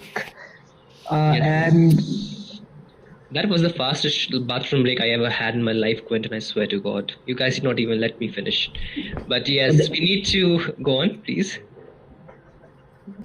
I would not want to go on, but we are back to the Vortex of Legends, round of 16, a match between Carnage and Red Flag Muff. As Muff do take that first game, and Carnage, they are sitting at match point. Now, Muff are on the blue side and Carnage on the red, so we have to see what happens over here, what changes the teams have in their drafts. But it seems like right now it looks pretty similar to the first game. What do you think, Regin? Indeed, I feel like even though you guys did not let me finish my break, but I will let these two teams finish the game because this is a best of three, and we are already hyped in. We are already locked in for a night full of back and forth games, but we want to see that back and forth game to happen in the second match because the last time it was a bit unfortunate for Team Carnages. This time I believe Zelda has fixed his connection issues, and with the bans coming in, I think it's still the same here, Quentin. Nothing too different from the last patch to the current patch. Back and forth indeed, as we are seeing heroes just getting banned out back and forth over here. The Khalid for the Proteus, the chip for the Suyu. It seems pretty standard to what we saw in the last game as well. We might even see the Aurora ban getting removed over here, or even the Zushin. Yep, the Zushin does get banned out. So let's see what Carnage have in response to this, whether or not they want to remove heroes like the Sicilian or not. What do you think? Indeed, because like it's still too premature to like decide how will this new patch go, how will the meta will get shifted, because there's so many things the teams are still experimenting with. They still want to know which heroes are working in which draft against which heroes, because it is still so early to just lock in some hero and just expect it to work. We know like a lot of heroes got buffed like the Karina, but it cannot be played without much experiments, without knowing which builds work on her. I think that is the thing which these teams are still trying to know currently, isn't it, Quentin? That's true. That's something we have to watch out for, and especially when it comes to those early game rotations that are going to come out, especially since the jungle has been changed up, even if it's just by a little bit. We have to be very careful with what the heroes are picked and banned over here. Yeah, with the Beatrix being locked in, I think Kyle is pretty comfortable on that hero. Like last game, he was able to get that game for their side of the team. I mean, their side of the team. Yes, I was right. And yeah, I feel that Beatrix picking pick in the first phase is something Team Marv are very comfortable out here. Yeah, I think so. After last game, they are pretty much certain on what goal lane they really want to take into this match, as we have seen the Grok getting locked in by Zelda, and now the Aurora also picked up. So with Zelda having that Grok, it should go to the roaming position, and Rishidar with that Aurora has to go to the mid lane, of course. But yes, this does open up a lot of heroes like the Sicilian for the take towards Team Marv. But knowing that they want to go for that early game finish, early game engages and early game aggression, I don't think so. They want to play around Sicilian so much, Quentin. Indeed, it is. As they pick up the Kadita instead, as you were saying, you need something early game. You need something to sustain that early game, do a bit of damage. There you have it, Kadita. Your answer. Yup. And with the Kadita getting buff, I think it's such a good hero to have. But to pair it up against Carmilla is such a criminal move here, Quentin. It's a very nasty move that Marv have pulled out. They are looking to actually close this up as soon as possible, it seems, especially since Carnage. They are playing much more front to back. It's a much more easier composition to crack. So we have to see whether or not Marv will finish this within the 7 minutes in and out. I mean, 7 minutes is a bit too stretch. I believe Team Carnages, they are a good team to, counter back. I feel they can draft around much more sensibly to deny Team Marv here that early game finish that they're looking for. I think they can go for a bit of sustain out here, but with the Claude locking in that Clint. It's gonna be interesting with the buff coming in onto that Clint. Yeah, with Clint being buffed up, his second skill having more range with him doing more damage, it's going to be very interesting to see how lane matchups go. Not only lane matchups, his rotations must be a little bit more faster, especially since his passive's range has also been increased. So it's going to be interesting. I'm saying interesting a lot, but that's what it is. It's going to be interesting, especially since it's the first few days of the patch coming out, to see how all these heroes interact with each other in the game and also outside of it. Indeed, but I feel like, this this Clint, of course, can face a hard time against that Carmilla, because that Carmilla is just gonna sit onto your face, won't let you get out anywhere, just constantly poking you, just constantly, just being the menace that she can be.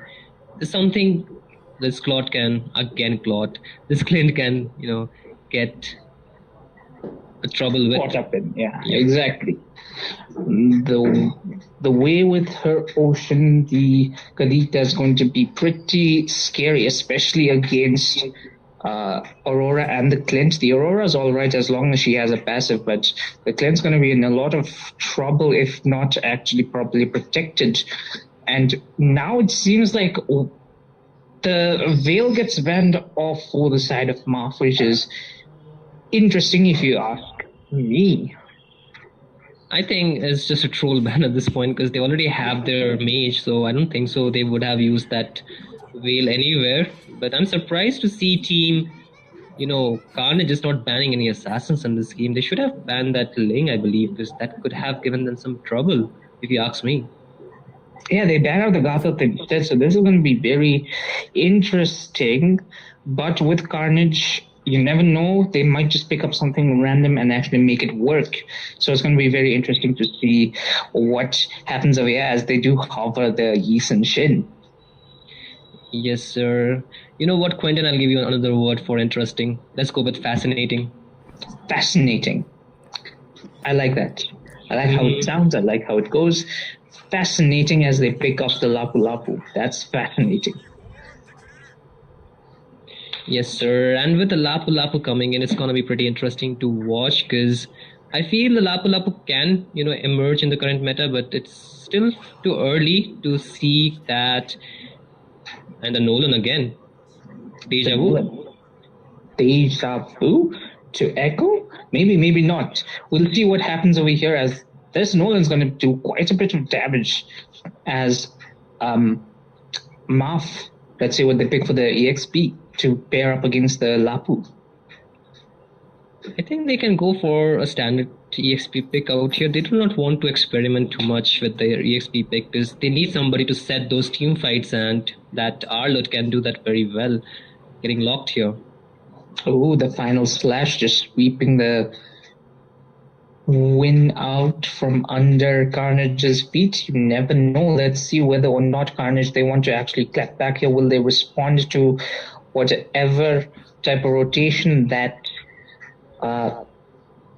the enemy team really wants to impose? So we are coming down to the last jungle pick for this side of Carnage. What's it going to be, Ryu? What do you think? I think, picking an assassin would be a bit too greedy because they already need to put the farm onto that mage and that marksman. I think Hayabusa is another resource for them to have for that late game too. Would be something they do not want to play around, but with this Martis being hovered, I think it is a better pick to have for that early game. Yeah, that's going to be very interesting to see. We are seeing a lot more Marches coming back into the meta. Will it be because of his star skin, or will it be because he's actually back? We are yet to see as we enter the second game and also match point for the side of Carnage.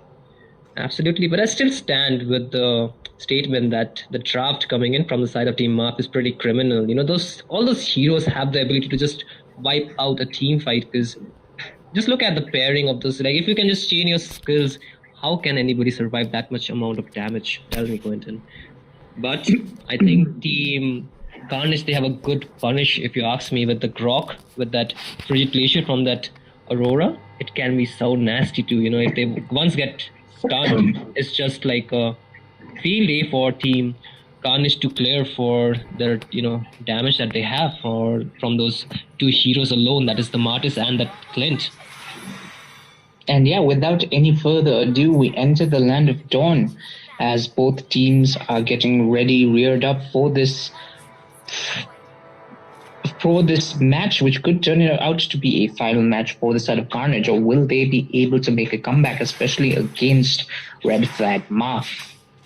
Yep, it will be pretty fascinating to watch for this game, but pretty standard rotation coming in. Both the junglers starting with the different buffs, one starting with the red, other starting with the blue, but yes, this will give team Marth the early advantage, but I think a potential invade coming in. Oh, that creep does get stolen away by the Kadita, which is pretty interesting to see.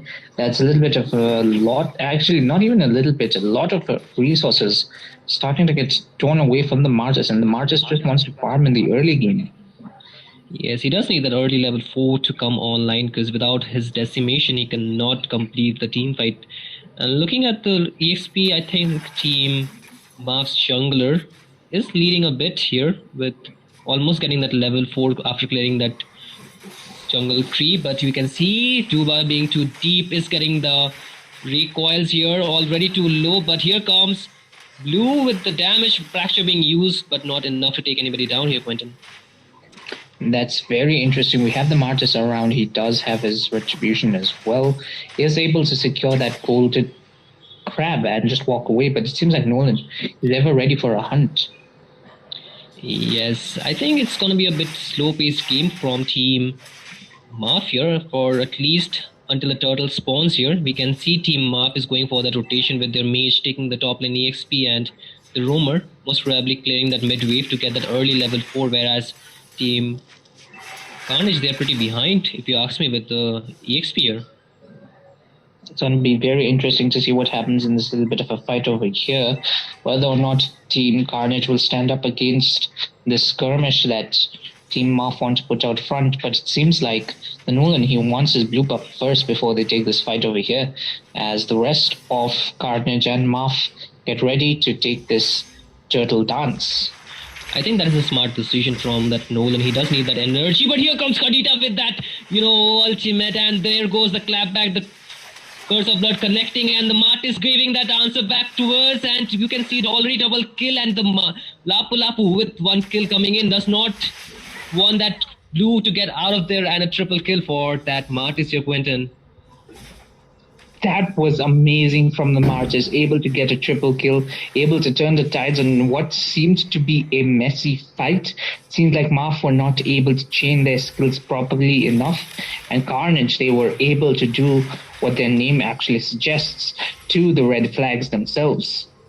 That was such a perfectly placed Frigid Glacier, I swear to God, Quentin.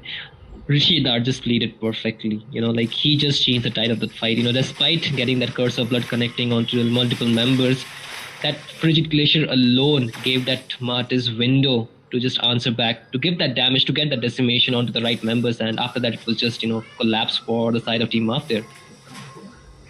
Yeah, now the real question remains, how long will that actually last? As the Marches does start to scale off a little bit more, but as we're speaking of him right now, the decimation is enough damage to do or take down quite a few members over here, as we already see him racking up a double kill. Going in for a triple over there, does not secure it, is pretty low, but is able to get away. The Arlet is getting exchanged with the Lapu Lapu, takes a lot of damage and is forced to go back to his lane.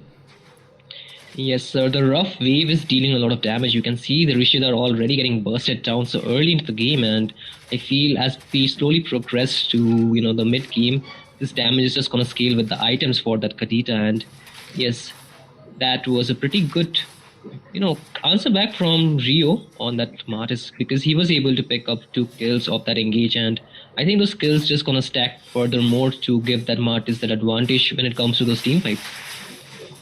Yeah, now we have to wait and see what the rest of Carnage want to do now. It seems like they want to jump onto the Arlet, but with the turtle spawning up, I think so there's going to be another objective, meanwhile in the bot side.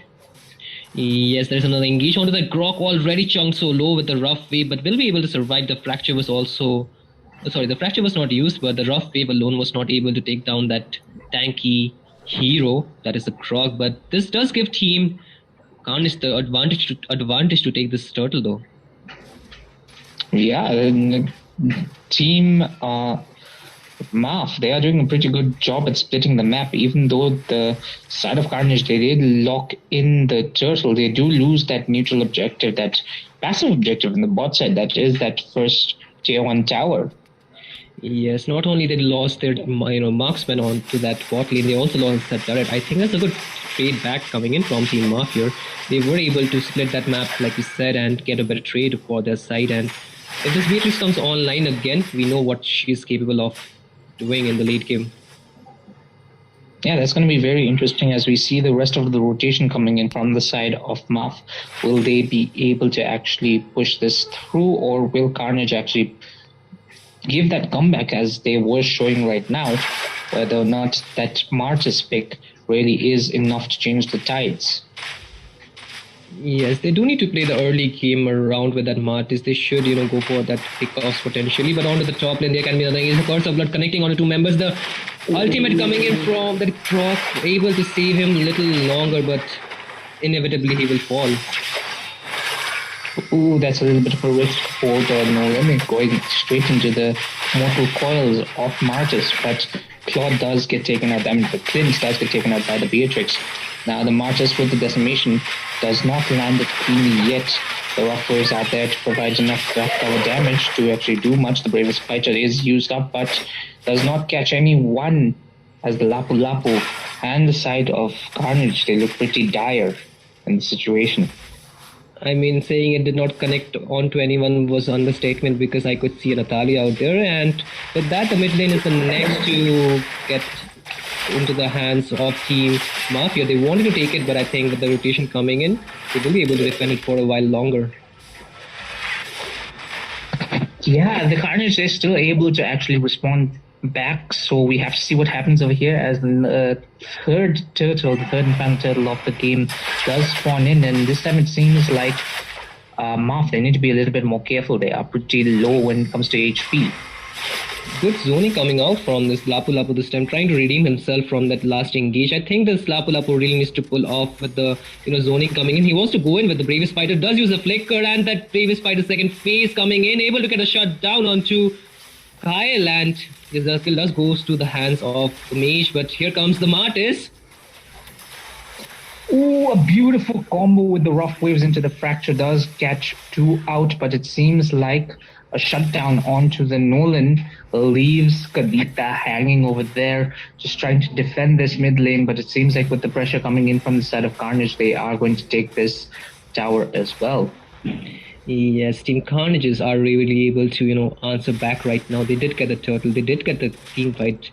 More members getting taken down from the side of Team Mafia. I think this does give them the advantage. The little bit of gold deficit that they have is pretty much equalized out here.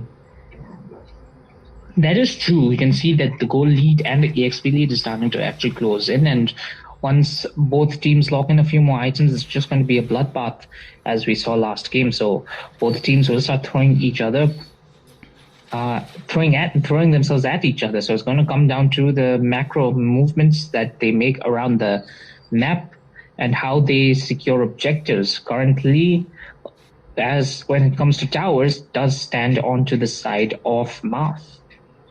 Looking at the item, I just saw the Beatrix picking up that Malefic Roar this time instead of the Malefic Gun. So a different build this time around. But another engagement to the mid lane. Nolan. Eesh, the Nolan does get taken out over there. Now the Carmilla getting caught up between a lot of members. Here's the Frigid Glacier. Not able to even use the Curse of Blood as the Martis just tries to storm through the sides of Math, as that is 3 members down. Look at the position from the Karita. Will she be able to get something over here? Good petrify, but the rough waves are not there. The Mortal Coil doing so much crowd control, able to take down the Karita. If she was able to land that a little bit faster, she would have got that triple. But with the changes in the current patch, that knock-up getting a little bit nerfed, seems to be a little bit of a tight exchange. What do you say, Ryu? I feel that was just that casting animation being too slow for that Karita's ultimate, not getting on time was a bit bad for this side. But yeah, interestingly enough, Team Carnages were really able to maximize from that last engage. They did get the Lord, they did get the mid lane turret too. So I think that lot of value for Team Carnage from that last team fight though. Yeah, and now they are able to just open up the map a lot more easier than for the side of the blue team. And with this Lord, it's going to be a lot more interesting. Now, if Marth want to really win this out, they need to play a little bit more decisive. They need to play much more careful and respect the damage that's coming in from the side of Carnage. And Carnage, they have a timer right now. They have to finish this game pretty quick, otherwise that Martis will start falling off. And especially once the Beatrix starts coming online, that's going to be scary. But as I say that, once again, that Karita just miserably failing from that rough waves, not being able. This does leave Duba alone by himself, getting stuck into that Guardian's barrier and will fall eventually from the damage of that Martis, getting a double kill, and they just marching down the mid lane, waiting for the minion waves. Already 3 members down from the side of Team Mafia. Team Carnage, if they want, they can get the game. They have the 5 members advantage. They are waiting for the minion. They are going in. The final slash. Connecting. Enough. Nope. But this does buy enough time, and the minion waves almost cleared by Team Mafia. The members are back on the map for Team Mafia. They can defend this, I believe, but yes, a good value for Team Carnage is getting that mid lane inhibitors already in the 11th minute mark. Yeah, it seems like Carnage, they are putting a lot of damage onto the map. They are doing well. They are maintaining their waves, and they are able to catch out the heroes on the side of Red Flag Moth. And it seems like they are looking to actually win this game through and get their win. Now, look at the damage coming in from the Beatrix. Almost takes down Clint. Yes, sir. The Beatrix is slowly starting to scale off, already having 3 items locked in, and also has the Wind of Nature. So I think that can give that, a bit advantage towards that Beatrix in terms of the physical damage coming in. So far, the true damage can be something she cannot immune against, so that Martis can shut her down. But at the end of the day, she can change the tide of the fights with that Wind of Nature. Team Carnages, they really need to be careful when they go for those pickoffs. Yeah, and look at this. Lapu is alone again, and this might be a little bit. But no, he is sustaining so much damage. The Beatrix already has to use that flicker. The Frigid Glacier connecting on the Duba, already chunked down to 20% HP, is hanging on to that, that his spell, but not enough for that Nolan. Though he will get taken down. That vengeance really saving that Duba on that potential shutdown onto him. But this does open up the lot for the side of Team Carnage this year. Yeah, very bad trade for the side of Team Maf. They were underestimating the damage the Carnage can put out in that, and it seems like Carnage, they just proved themselves that they are doing pretty well for Oh, themselves wait a with that minute! damage. Look at that! Look at that engage coming in from the time of Team Carnage. They want to go in for that thing, but they already have used most of their utilities, big ultimates. The Lapu Lapu without that previous fighter will fall, not tanky enough.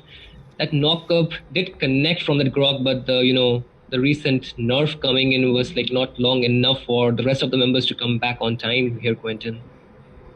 Yeah, but Carnage, they are doing well enough to actually start taking losses and not really have to worry about it. But we have to see whether or not we might have a re-engage up there.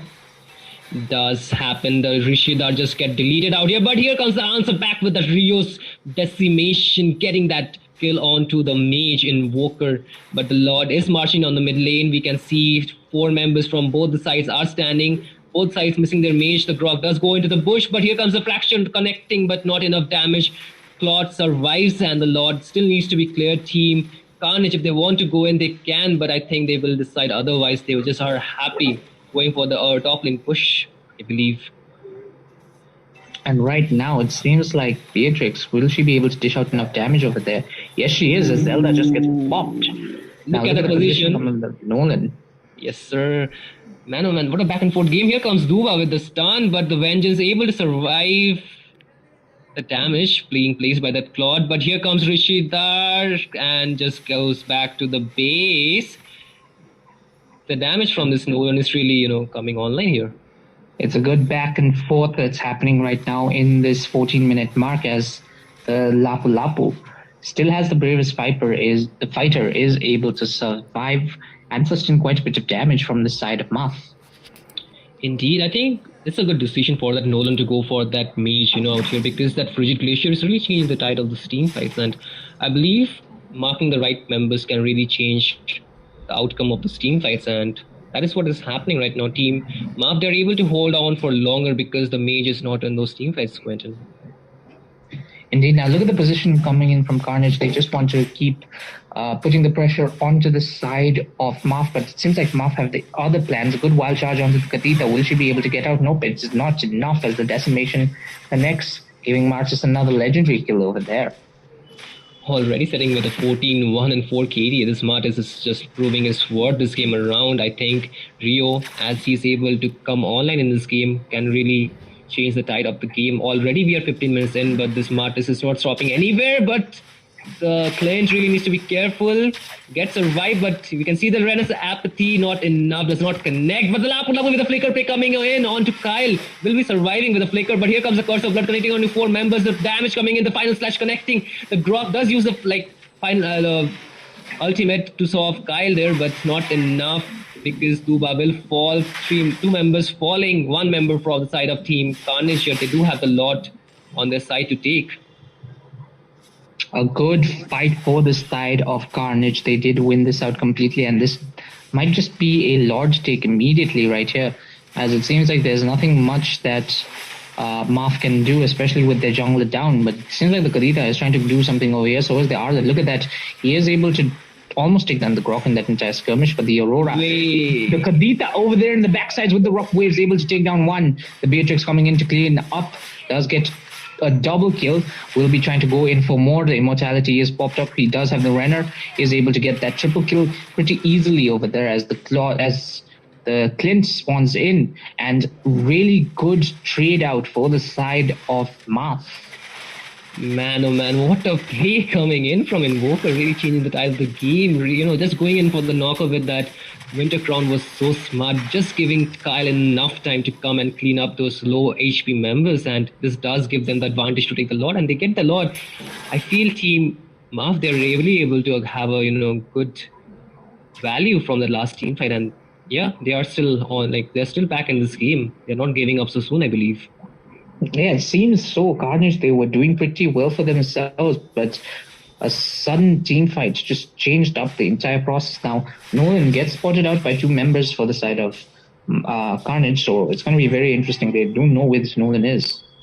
I'm really surprised that none of the members from the side of Team Carnage has built the blade armor when they're facing against Beatrix. I thought like that's a good item to have against a Beatrix, but I think there can be another engage. We can see Duba already going in with the Curse of Blood connecting onto 3 members. There comes the damage from the Invoker, getting that rough waves onto 1 members, but enough the damage.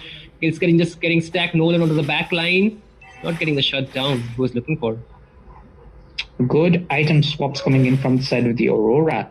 So that did keep her alive through this next engage, but it does not seem so for the Nolan. He's able to take down the Clint. Such a nasty play from Du getting the shutdown. Claude, they did think he can get the shutdown, but was not able to do so, just got shut down instead. But the Lord needs to be clear. Team Marv, they want to go for the finisher. The Lapu trying to survive the damage. The Lord still has enough HP. 4 members already in, getting the shutdown onto Sasuke. The rest of the members are there, but the Wild Charge already being used. Not enough, I guess, because the Brock will get taken down here. Next to fall is the Martis. The members are pretty low. They do not have the minions yet, and yes, they're getting the members, and that is a wipe out for the side of Team Carnage is here, and Team Marv will take the game away. Quentin. And with that, Team Red Flag Marv do move on to the semifinals. We have to say goodbye to Carnage. They did put up an interesting, a very fascinating and a lovely fight. So congratulations to both teams as Team Red Flag Marv move on to the next in the Vortex of Legend Season 2. Indeed, that was, I really thought Team Carnage, they had the game back for their side. Rio was doing so amazing onto that Martis, like going under the second tier turret, getting the kill and still walking out is something you don't get to see every day, Quentin. And even Rishidar was doing so well until, that Nolan started marking him. And I think that was really the turning point of the game when the Aurora just kept getting shut down again and again, coming back from the base, getting shut down. And yep, I feel Team Marv really played it very well for their winning condition. Yep, and I guess with that we can give it over to who to give his final regards as we are done with tonight's matches. Who, over to you. Okay, yes, sir. So guys, that was a great game coming in from both the team. Both the team played very well. Carnage was doing very well in the second game, but something happened in the mid game, so never mind. Good game, guys, and I think this is it for today, and we will be back again tomorrow. Till then, good night, guys. Have a great time, and thank you so much for joining in. Please like, share and subscribe this stream. Thank you so much for joining in, guys. Anything, Shin and Quentin? We already heard the man, the boss man himself, what he had to say, and I think we need to wrap up here, Quentin, isn't it? I guess Quentin is just muted for now, so I'll just take the opportunity and do it on the behalf of both of us. Yes, guys, this is it for tonight. We will see you guys tomorrow with some more amazing team coming in, because this is the quarterfinals. This is the round which will lead the teams to that semi-final, stage. So it's going to be interesting to see which team can, get the position out there to go for that final 2 teams, to become that final 2 team, for this Vortex of Legends Season 2, to back that amazing prize pool that we have. But enough said, enough done for tonight, and we will just go off for now. Thank you everybody for joining in. Do subscribe, do like the stream, everything. And yes, good night to everybody on behalf of the Yama family, and thank you guys for joining in.